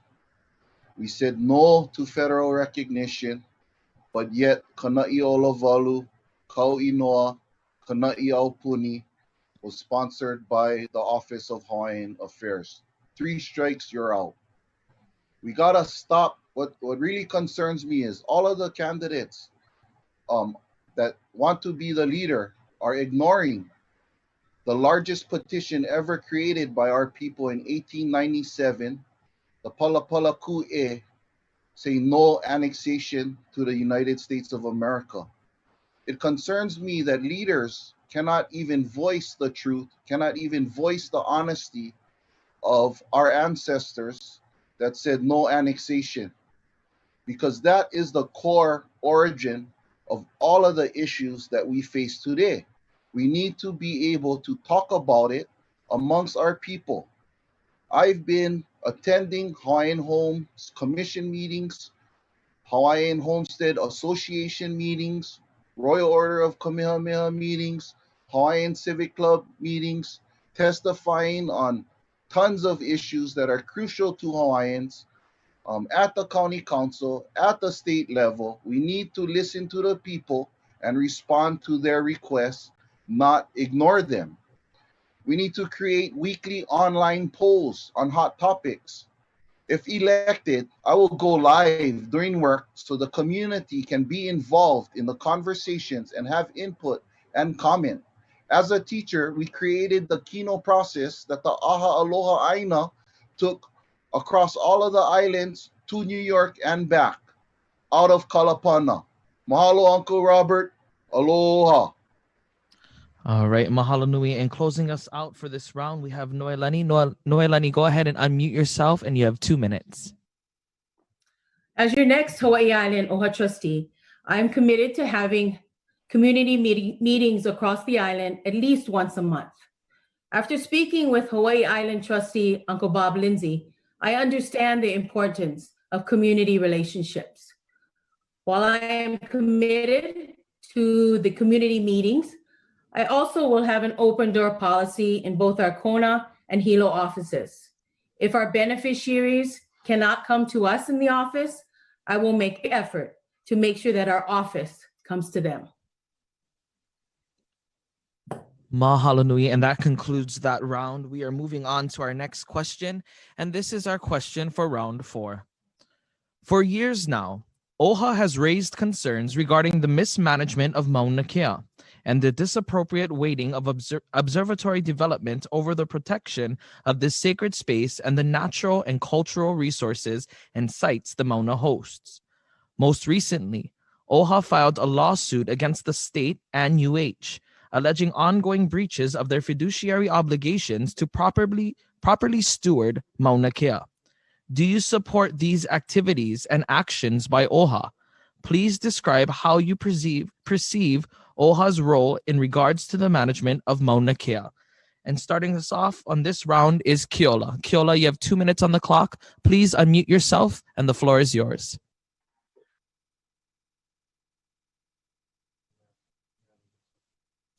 Go ahead and unmute yourself, Keola. I believe litigation on any issue should be a last resort after all other options have been exhausted.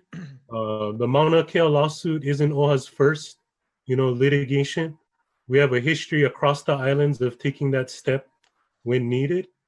And it's needed when state or other agencies do not fulfill the processes and requirements that their own documents say they should.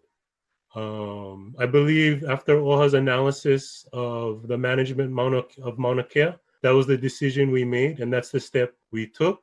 I look forward to seeing that being resolved and the decisions coming out.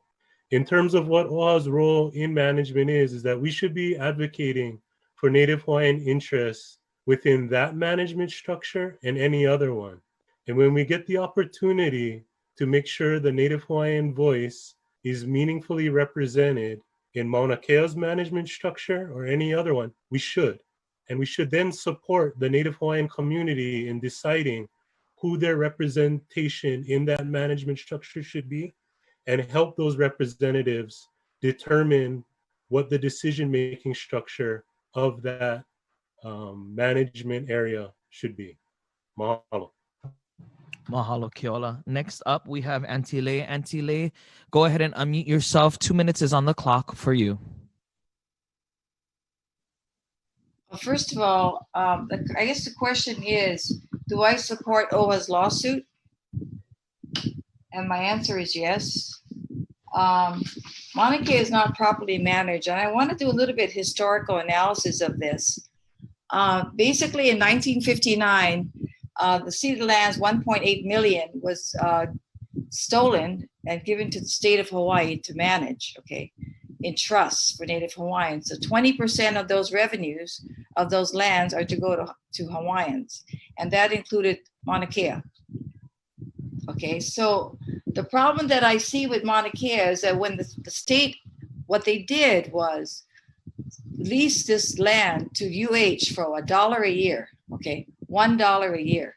And the UH then subleased their land for millions of dollars to other entities. So essentially Hawaiians were getting 20 cents on the dollar. All right. So I'm very, very, very disturbed about that. And so what's happening is that, and then as a consequence, what has happened is that the UH manages the land and they haven't done a good job. So I am totally disappointed with what's going on. So OHA should be at that table. They should be part of the management team. They should be the voice for our people. OHA provides benefits to their beneficiaries, to all Hawaiians. Okay, so we need to be at the table. We need to assure that our people are getting what's due them. Thank you. Mahalo nui, Auntie Lei. Next up, we have Laura. Laura, the clock is reset. Go ahead and unmute yourself, and the floor is yours. This is an emotional topic because of the significant desecration of the sacred Mauna and the disrespect of the people and land. It is a place of worship and cultural practice. It shows that the people's voice is being ignored no matter. It's like building on a church. Wherever there is space, someone's building on that space. Pretty soon, Hawaii will run out of space. OHA should pursue the injustice and ensure that the people, the stewards, have a voice and is included in all discussions and decisions regarding the Mauna. Buildings are being abandoned up there and no one is taking them down. Other countries offered their land for TMT. So why? Why Hawaii? And that has been turned down. You know, I mean, OHA has continued this, you know, the support of protecting the sacred Mauna and land, but we need the lawsuit filed because they have mismanaged it, you know. And again, it is the people's Mauna. The act of disposing land and natural resources is a crime. TMT and other agencies are only thinking about development on public lands and not the people's rights, like it was on Kaho'olawe. They're killing the Mauna. Same thing, you know. We got Kaho'olawe back. Why can't we get the Mauna back? Again, it's the people's Mauna. And again, it's a place of worship and sacredness. Okay? So if we could do it for Kaho'olawe, we could stop the bombing of Makua Valley, then we can get that Mauna back to our people and the stewards. Mahalo. Mahalo nui, Laura. Up next, we have Cyd. Cyd, you have 2 minutes on the clock. Go ahead and unmute yourself, and you can please share your mana'o. Thank you. I do support the activities of OHA and the lawsuit, and because there's a history of obvious breaches of trust and broken promises by the university and the state to properly steward the land that has been entrusted to them for 50 years. OHA's 2017 lawsuit addresses the failures of the state and the university to properly manage the entire mountain, and that laid a strong foundation for next steps that should include that Hawaiians must drive all decision making. We need to continue to seek a court declaration of the breach and continued breaches of fiduciary duties of the parties involved. That includes insisting that the state and the university fulfill their trust duties to properly manage the lands on Mauna Kea and to act on the prevention of any further violations. We also need to call for an accounting of the conditions of our lands on Mauna Kea and the cost of management and and to enter into negotiations that would pay restitution to correct those mismanagements. Using those funds secured from the restitution along with OHA resources, we need to identify a better qualified entity to assume stewardship of Mauna Kea. Because the conflict on Mauna Kea has pitted families against families, neighbors against neighbors, friends against friends, consumers in our community against businesses in our community, and police officers against peaceful Kia'i. We can do better and we must do better. We owe that to future generations. Thank you. Mahalo nui, Cyd, for your mana'o. Up next, we have Pua. Our clock is reset. Pua, you have 2 minutes. Go ahead and unmute yourself, and the floor is yours. Thank you, Kaipo. The suit that happened in 2017, it's my understanding that it was based on issues of mismanagement and that DLNR was not part, a party or part of the management. And what OHA wants out of the lawsuit, it's my understanding that they want co-management status and they would like to terminate the current lease. So on those issues, yeah, definitely I support that lawsuit. My question is, and dealing with land leases and such with DLNR, when do you ever have a leasee managing the lease? That's like having the fox be on top of the hen house, managing the hen house. It's just inappropriate.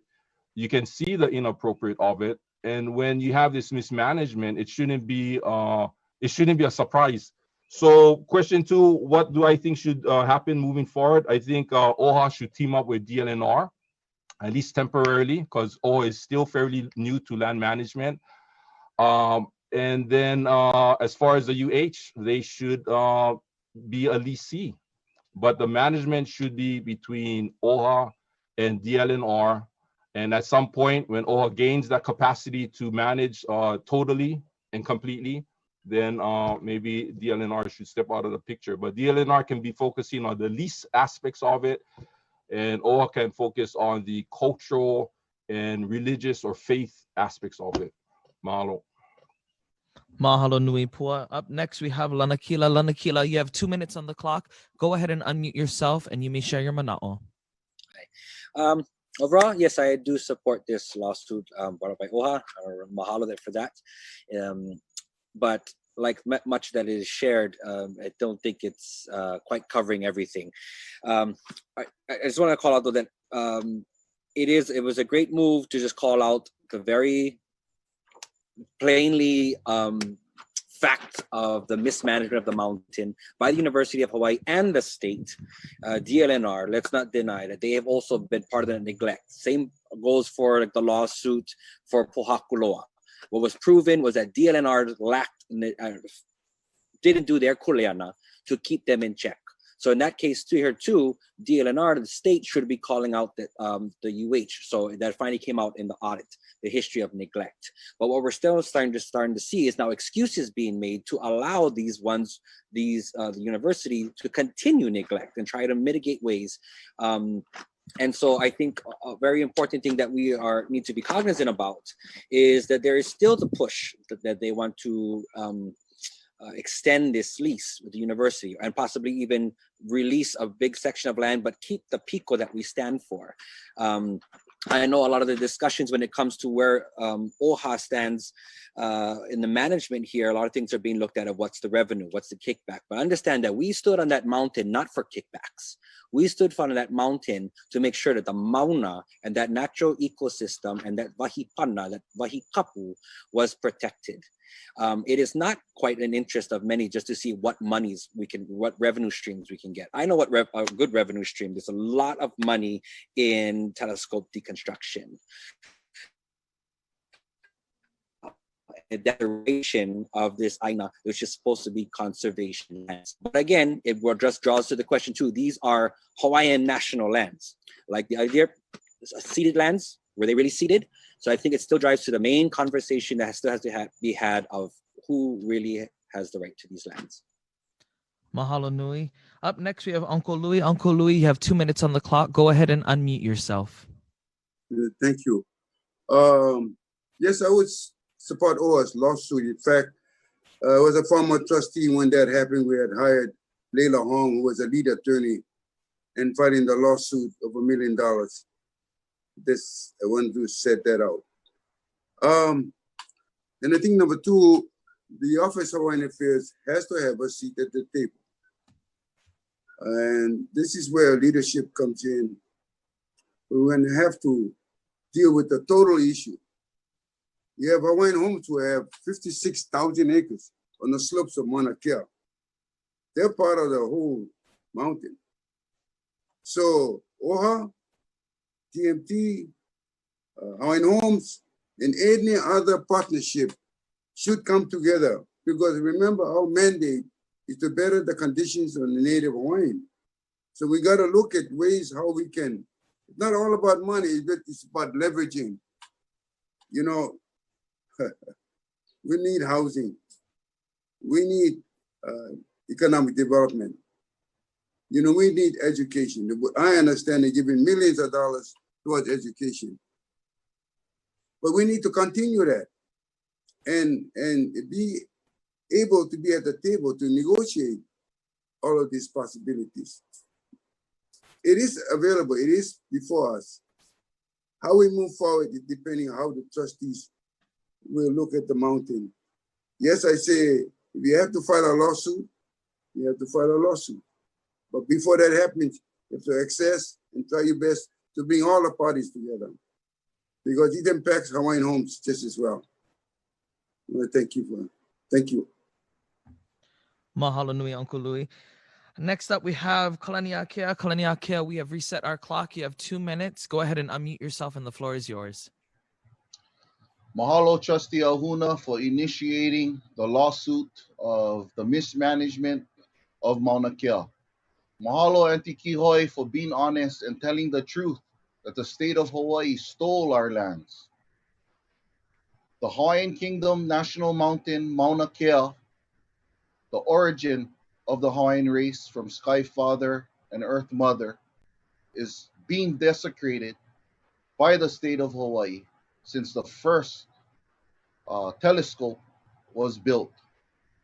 OHA's role on these crown lands, Kuleana lands, is to communicate with all lineal descendants of Mauna Kea, who have burials on Mauna Kea, who have land titles on Mauna Kea, Kuleana titles on Mauna Kea. We need to reconnect and communicate with the lineal descendants, because we have ancestral intellect that we can still tap into with the names, places, Vahipana, and the Kuleana that we have to Malama, Kamehameha Ekahi's royal pipi. Desecration occurs. Koa trees are being stolen and sold off by government workers. Kamehameha's royal pipi is being stolen by frivolous leases to non-beneficiaries. The 2009 Aina Mauna Legacy lays out the plan.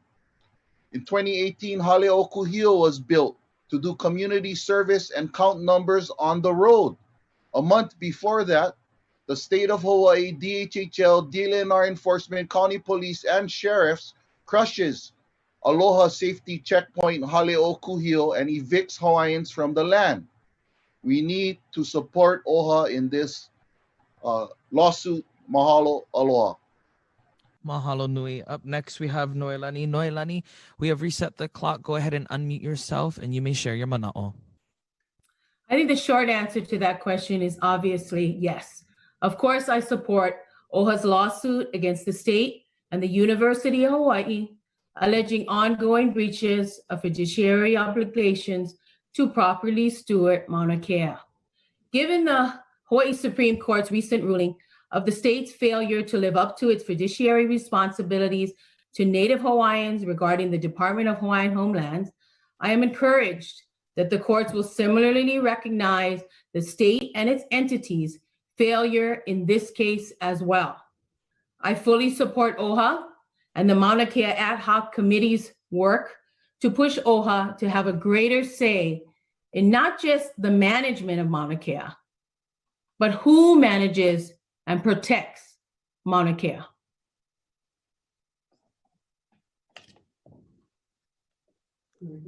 All right, mahalo nui. Closing out this round, we have Kauilani. Kauilani, go ahead and unmute yourself. You have 2 minutes on the clock. Mahalo.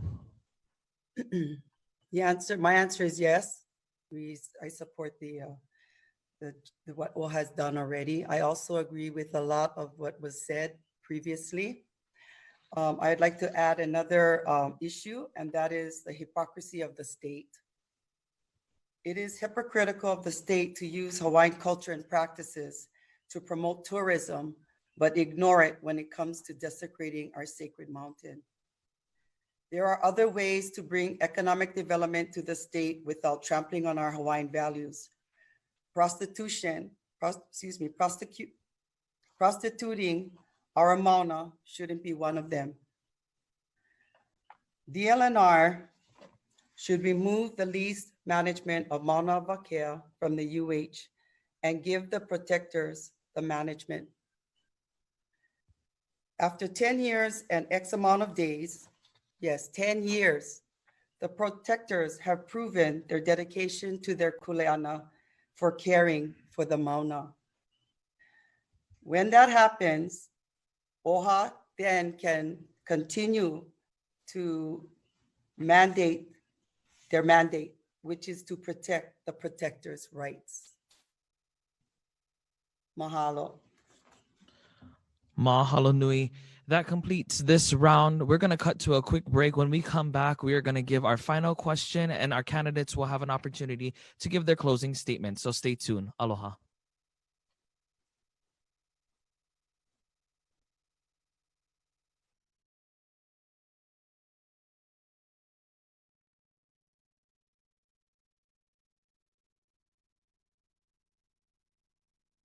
Sustainable food supply is essential.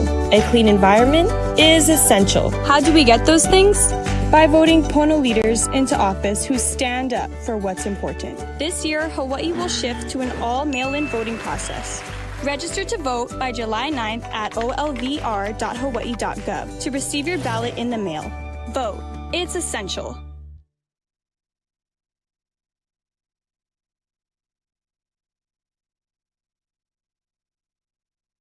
Heard you have a new process of voting this year. I don't vote, bro. It's so easy. All you gotta do is register by July 9th, get the ballot in the mail, fill them out, send them back. No lines, no poll stations, just you and your kuleana. The only kuleana I have is become the next big MMA fight. You think that's kuleana? Lima McFarland? Whoa, it's our kuleana, our right and responsibility. Before you represent Hawaii in the cage, make sure you represent your people with your ballot.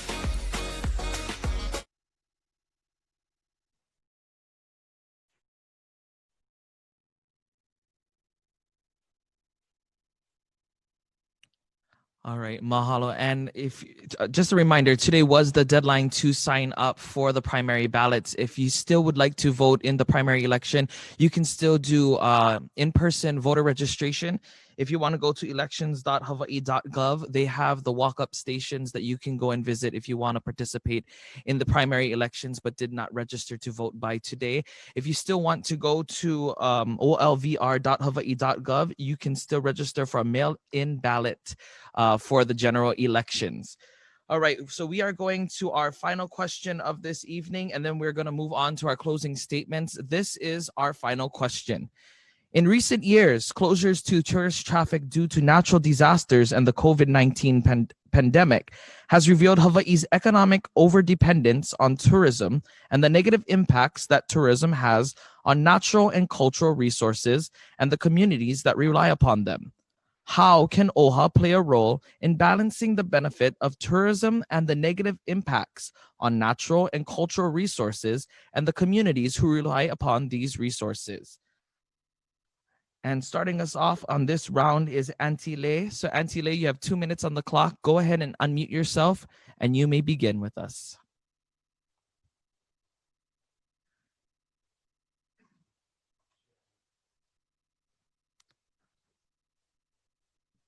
So let me be clear on the question. The question is, how can we play a better role in terms of tourism? How can OHA play a role in balancing the benefits of tourism and the negative impacts on natural and cultural resources and the communities who rely upon those resources? I think what we need to focus on is balance.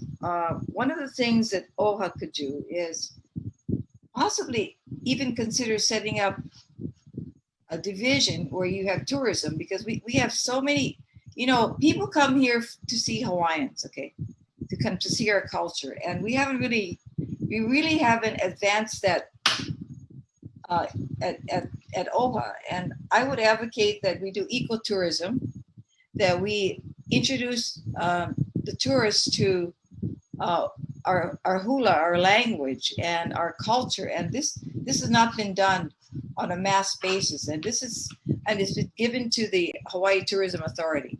I think that we should grab the reins and we should start working on this and work on ecotourism, perhaps developing agriculture, and also looking at the different possibilities how we can utilize the services and the culture of our people, and you know, and to work with OHA on this.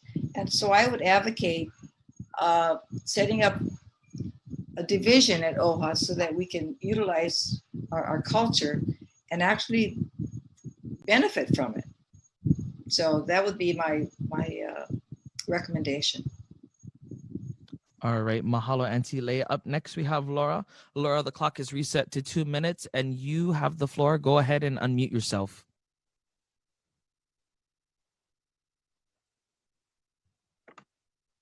Okay. So tourists come to Hawaii not knowing the culture and our natural resources that we need to be self-sustaining and economically balanced. So we need to develop guidelines and rules for protecting the natural resources and culture which is essential. Educating the tourists about these resources can help them to understand and respect the Aina and its people. Let's be real and let's see what's going on right now. We can't do this alone. We need the help of the state and OHA. And that's unfortunate, but that's reality. So, hey, we can make brochures, pamphlets, put them on the airplane, let them read that before they come in, like the COVID-19. There's requirements. Why don't we get them to do some requirements in educating themselves and understanding who and what is Hawaii? This is one of many solutions that we could come up with. And working together with the people and with the trustees, I think we can help them to know that this is a very special place and they need to malama that. Mahalo.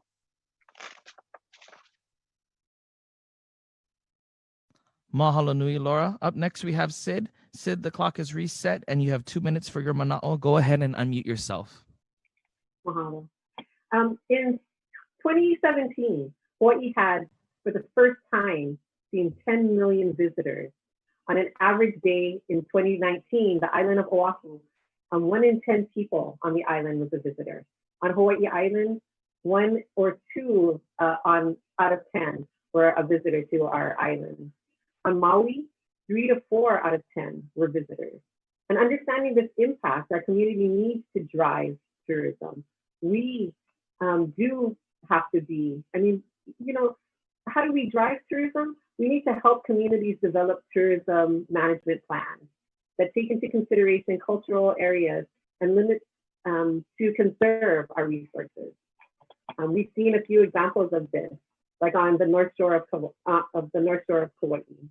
It's important to integrate the wishes of the community. Second, OHA needs to help establish and run Hawaiian-owned businesses in the visitors industry so the communities can benefit from tourism while managing the burden. Hawaiian-owned businesses will have a greater sense of ownership to preserve our natural and cultural resources. We need to practice aloha aina to ensure preservation of our natural resources as well. Communities are no longer spectators to their futures. Communities must be in the driver's seat and must benefit from the burden of tourism. Mahalo. Mahalo nui, Cyd. Up next, we have Pua. Pua, go ahead and unmute yourself. 2 minutes is on the clock, and the floor is yours. Mahalo kaipo. COVID has opened our eyes to many things. One of them is our over dependency on tourism.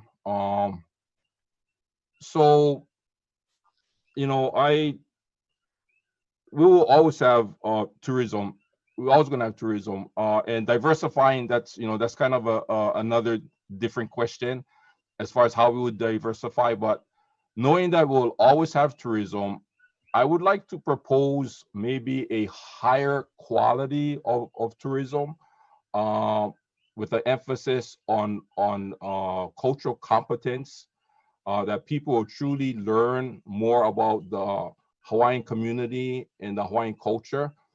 With the millions of people, or the million that Cyd mentioned, the million of visitors that come to Hawaii, if we can educate these tourists and give them a true taste of our Hawaiian culture and the aloha spirit, it's going to be to our benefit. When we want to do things like go for sovereignty or something like that, the more people that love the Hawaiian community and the people and the culture will be to our benefit. So this is a wonderful opportunity for us to to share our culture with the tourists. So, you know, a better product, a more quality product, and more cultural competency. The second question about tourism and the negative impact on the environment, you know, when that plan is stepped on, it doesn't matter if it's on tourists, you know, fancy shoes, or on Hawaiian with slippers, the impact is there. So it's not a matter of tourist impact. It's more, I think, a concern of education. We need to educate people about how to have the minimal impact on the environment. Mahalo. Mahalo nui, Pua. Up next, we have Lanakila. Lanakila, you have 2 minutes on the clock. Go ahead and unmute yourself, and you may share your mana'o at this time. Now, I know COVID is the most recent thing, and as many share, it's opened our eyes to many things. But for many of us who live in the communities that are heavily impacted by tourism, we've been dealing with this forever, and we've been calling and we've been asking for help. We've been calling for something to change, and we've been ignored because some benefit. Some benefit, so the rest of us, and which is generally our general community, are made to suffer. Now, myself too, I've worked for a number of years. I have done some work in the tourism industry as well, and being working firsthand in that, I understand that the extreme impact. But for me, I'm not too much in the realm of trying to cater my culture to please somebody. That's not what my culture is. It's not a performance. You know, we are living people. So I think what has to change is the culture of how we, even as people in Hawaii, how we approach tourism, and how the stories and the advertisements that go out. Because one thing I'm working closely with a lot of tourism, they're people. They're people just like any of us when we go someplace else too. They are going to behave a lot of times according to what the advertisement says. So if the advertising of Hawaii is that we are everybody's pleasure playground, come here, they're going to come, and a lot of times they'll behave in that way. But we have to change the approach that this is our home.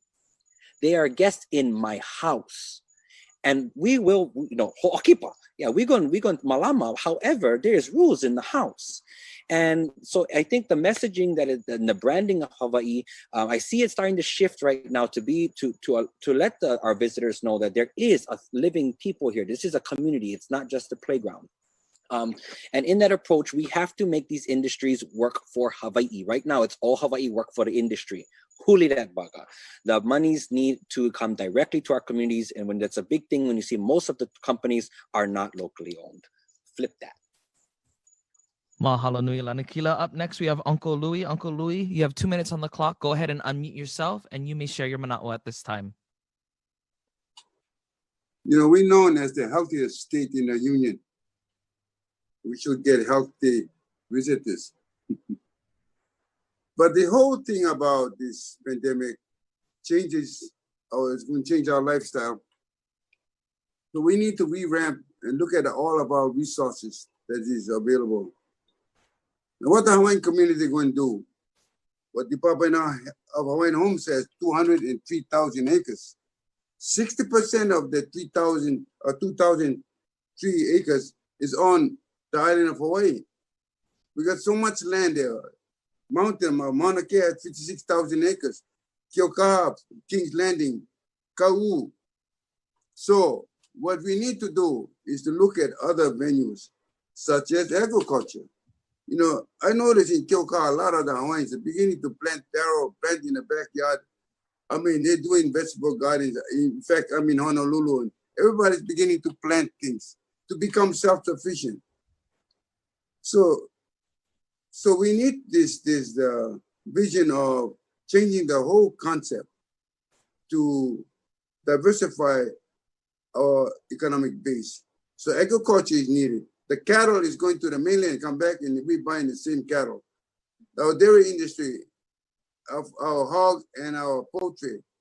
What we need is our feed industry, something that can feed these animals. And there are goats on the mountain of Mauna Kea, over 10,000 acres. They tell me there's 15% protein in that goose. Can that be used to make feed? Maybe so. So tourism is going to continue. The Hawaii Tourism Authority now has about $90 million that they are the biggest budget in the state. Maybe we're going to have to look at that and look at how we're going to diversify our economy. As far as the tourism, well, we have laws. We have... Mahalo nui, Uncle Louie. Up next, we have Kalaniakea. Kalaniakea, you have 2 minutes on the clock. Go ahead and unmute yourself, and you may share your mana'o. The Office of Hawaiian Affairs needs to make Hawaiian affairs the priority. Therefore, OHA needs to resolve 127 years of injustice on Hawaiians immediately. We cannot make Hawaii better if we continue to build upon a foundation of illegal occupation, lies, deceptions, indoctrination, Americanization. Every single negative statistic that Hawaiians lead is because of this unresolved continuing attacks on the Hawaiian national origin for 127 years. We need to stop ignoring the origin of all of our problems.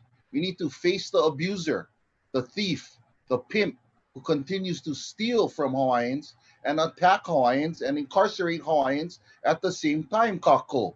We cannot keep ignoring this. 1894, Sanford B. Dole, who's the founder of the state of Hawaii, committed treason and is continuing to be memorialized in the governor's office. You guys want to take down statues? How about Sanford B. Dole, who imprisoned Queen Liliuokalani? How can we ever move forward in a positive way without addressing this injustice?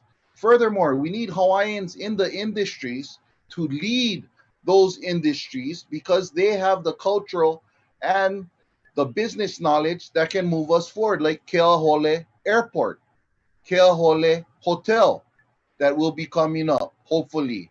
When Hawaiians lead the cultural integration with the new century business model, everyone will be successful. Because tourism started off with Sanford B. Dole on prostituting our natural resources and just take pictures for the tourists, that is the problem. The problem is how the foundation of tourism started. Mahalo, Vokalani. Aloha. Mahalo nui e Kalaniakea. Up next, we have Noelani. Noelani, you have 2 minutes on the clock. Go ahead and unmute yourself, and the floor is yours. As the hotel manager of the Sheraton Keauhou Bay Resort and Spa, the Mauna Kea Beach Hotel, the Hapuna Beach Hotel, and the Fairmont Orchid, I was brought in to ensure that the natural and cultural resources of these areas were preserved. As a Native Hawaiian and a key executive leading these efforts, I understand the importance of this to our Native Hawaiian community. I am uniquely positioned to oversee this on the Board of Trustees, as I was instrumental in setting up processes at these properties. I can help OHA find strategies to expand these examples statewide. OHA can play a role in bridging the gap between our Native Hawaiians and these different mokus for those visitors who seek an authentic experience. What's important to note is that we as Native Hawaiians understand and want to preserve our natural cultural resources, but this is what drives the visitors to Hawaiʻi Island. Statistics have shown that visitors seeking this authentic experience spend more per capita, which means at the end of the day, greater revenue for the state, greater revenue for the local businesses, but at the same time, preserving our Native Hawaiian community. Mahalo nui e Noelani. Up next, we have Kauilani. Kauilani, go ahead and unmute yourself. You have 2 minutes. Previously, tourism meant revenue for the state of Hawaii. Rental cars, airline tickets, sightseeing ventures. COVID-19 today changed all that.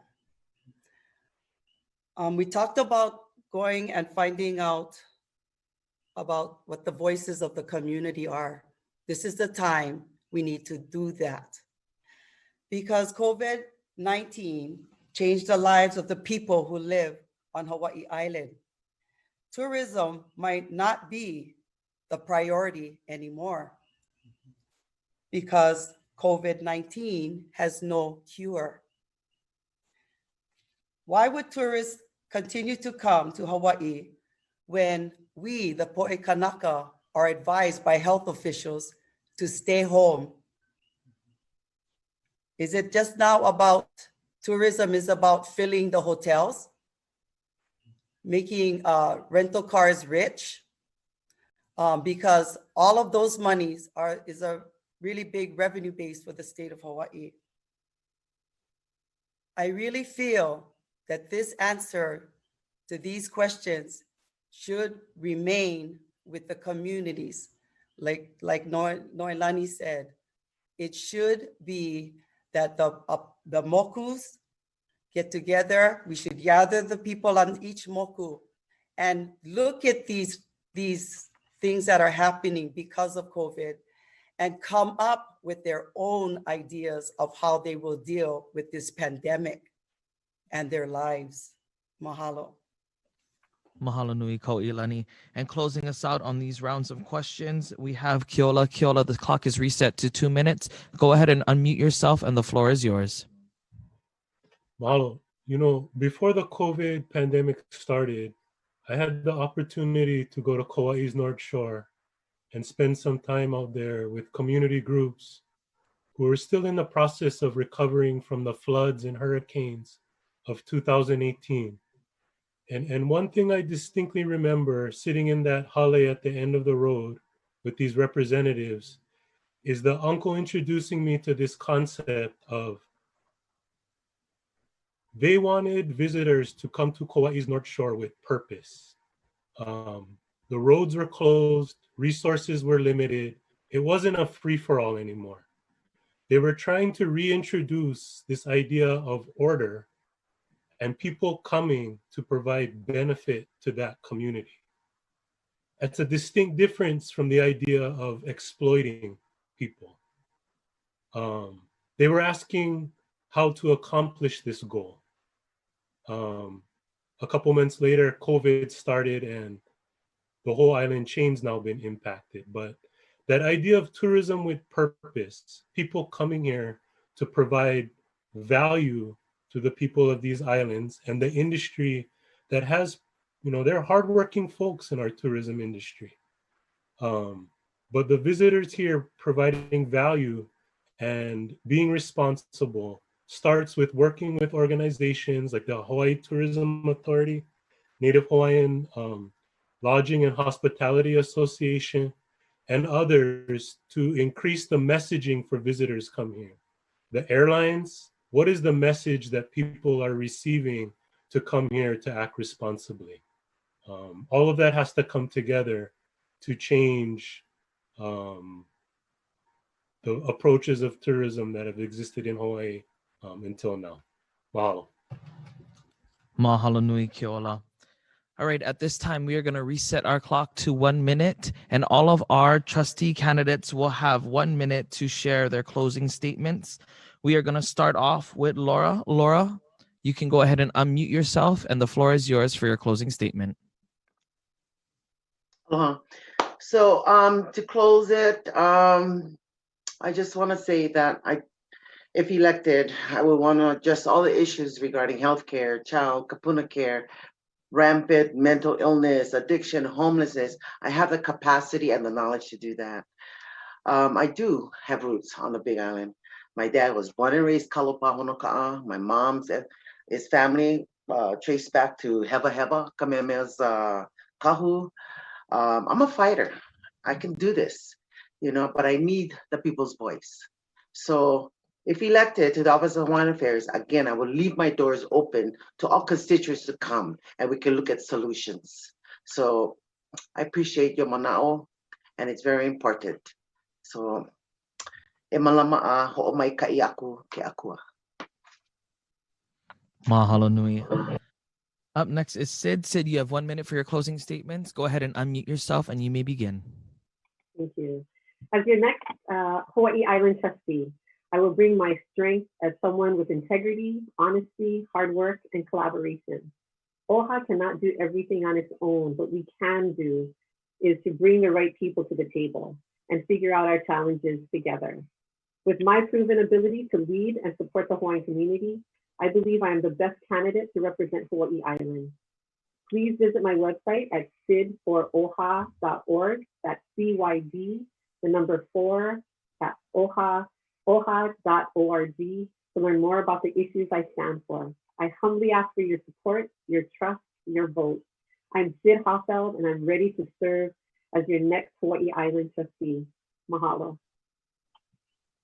Mahalo nui. Up next, we have Pua. Pua, you have a minute on the clock. Go ahead and unmute yourself, and the floor is yours. Hello, Kaipo. I think if you cut me, I would bleed moko ke ave. I'm not sure what color that would be. But my ancestors landed in Ka'u, South Point, and we've been here since. Some of my ancestors were those that took care of the island and took care of the people. I believe that's part of my legacy. I believe that's part of my kuleana. And I would do the best job that I can. My education, my knowledge, my experience, I would use it to benefit the Hawaiian community. Please go to my website, puaishibashi.com. I couldn't afford somebody to make it for me, so I made it myself. I'm responsible for every T, cross T, period, comma, everything. So check it out. Mahalo. Mahalo nui. Up next, we have Lanakila. Lanakila, you have a minute on the clock. Go ahead and unmute yourself. Ina hoa aina, ina hoa velolike, ina hoa pili, ina hoa aloha, aloha aina. Kukulu ina, kukulu hae, kukulu. To everybody who lives here in Hawaii, ina kanaka maoli, ina kanaka ʻŌiwi, to our friends, our families. This is a time in the world right now that we need to kukulu. We need to assemble. We need to come together. We need to build bridges. We need to build pillars to restabilize our communities. I may be young, but I've had a lot of experience in many different realms. I'm blessed to have great kumu, great teachers, strong ohana, and to be able to be guided by many kupuna. Collective knowledge at this time has led me to be on the front lines, to create front lines, to call out the injustices, and be willing to put my feet to the earth, to the summit of a mountain if need be. But this is a time that we need to rise together. So please, you can look me up, Lanakila for OHA. I humbly ask for your vote. Aloha. Mahalo nui e Lanakila. Up next, we have Uncle Louie. Uncle Louie, you have a minute on the clock. Go ahead and unmute yourself. Mahalo OHA. My motto now is how now? Now is the time to settle a long, unsettled ceded land issue. That to me is number one. You know, since 1959, this is 60 years.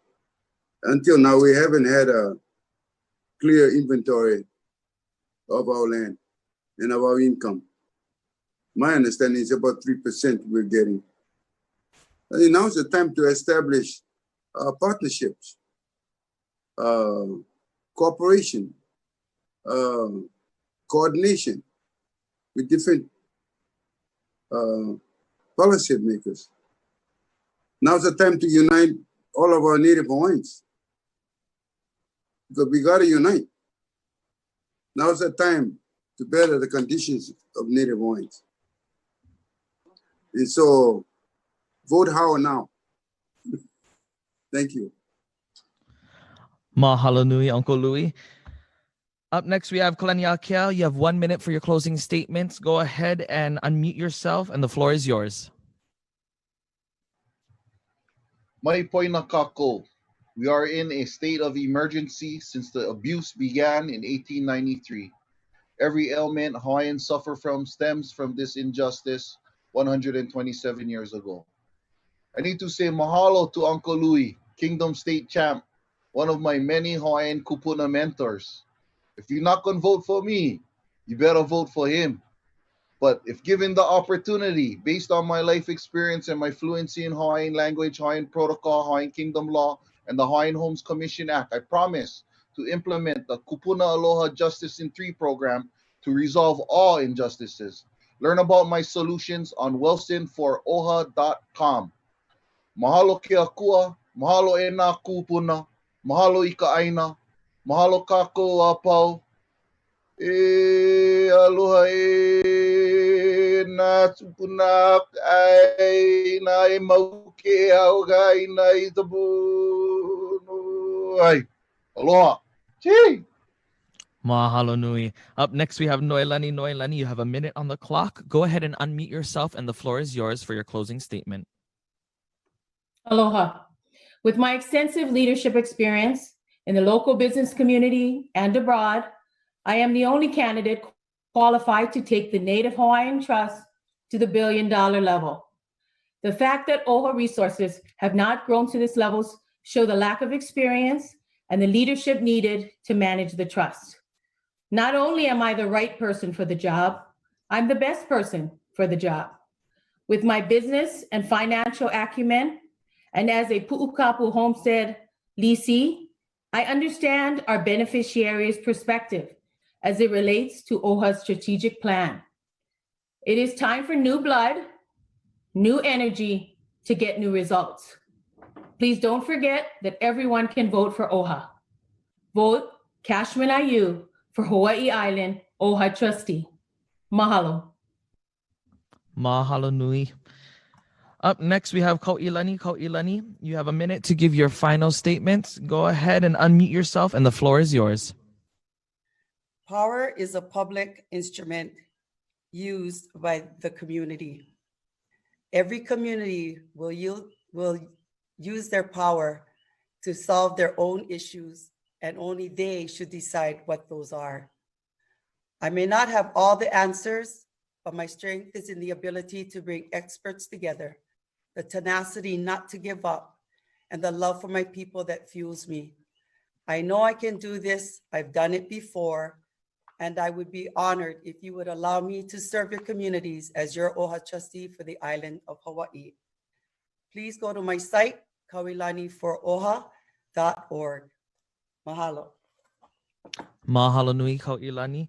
Up next, we have Keola. Keola, you have a minute on the clock for your closing statements. Go ahead and unmute yourself, and the floor is yours. Mahalo to the organizers of this event for giving us the opportunity to come together and share our positions. Aloha to my fellow candidates. I wish you all the very best as we move forward in this journey towards August 8th. And I think working for OHA or any other Hawaiian organization is more than a job. It's more than an elected office. It's a spiritual mission. And we have to wake up each day and look at ourselves in the mirror and say, do I have it in us to fulfill this responsibility? And I've made that decision for the next 4 years that I am. I have the experience to do it. Voting is a privilege that we all have. I encourage you all out there to cast your vote, know the issues, and have your voice heard. Mahalo. Mahalo nui e Keola. And last, we have Auntie Lei. Auntie Lei, you have a minute for your closing statement. Go ahead and unmute yourself, and the floor is yours.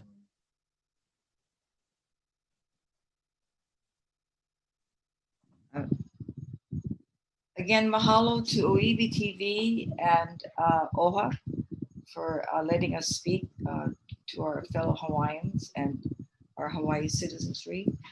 I'd like to say that in order to fulfill the mission of OHA, to provide for the betterment of Hawaiians, we need to restore the trust and the respectability of OHA. So this will be my primary goal on the outset as being your trustee for Hawaii Island. I believe in transparency, accountability, and openness in government, and that would be my priority to restore respectability. I feel that I have the necessary skills to advocate for change. My work as a legislative attorney, ho'oponopono practitioner, mediator, and appeals lawyer provides me with the skills to work both internally and externally to make OHA a more viable entity. I hope that you will consider me as your trustee. I humbly ask for your support. Please go to leikihoi.com.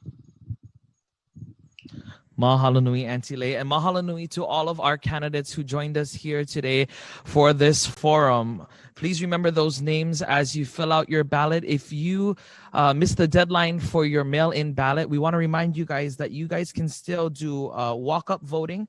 So go to elections.hawaii.gov and you can look for the walk-up stations and you can do same-day voter registration there.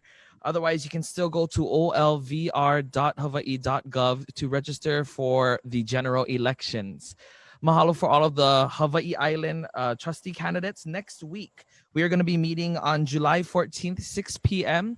We're going to be having our guest, Mahealani Mika Hirao Solam. She is Miss Aloha Hula 2010. So please make sure that you tune in with us. On behalf of all of us here, all of our friends at ʻŌiwi TV and OHA, mahalo nui ya ʻoukou pākahia pau. Aloha. Aloha.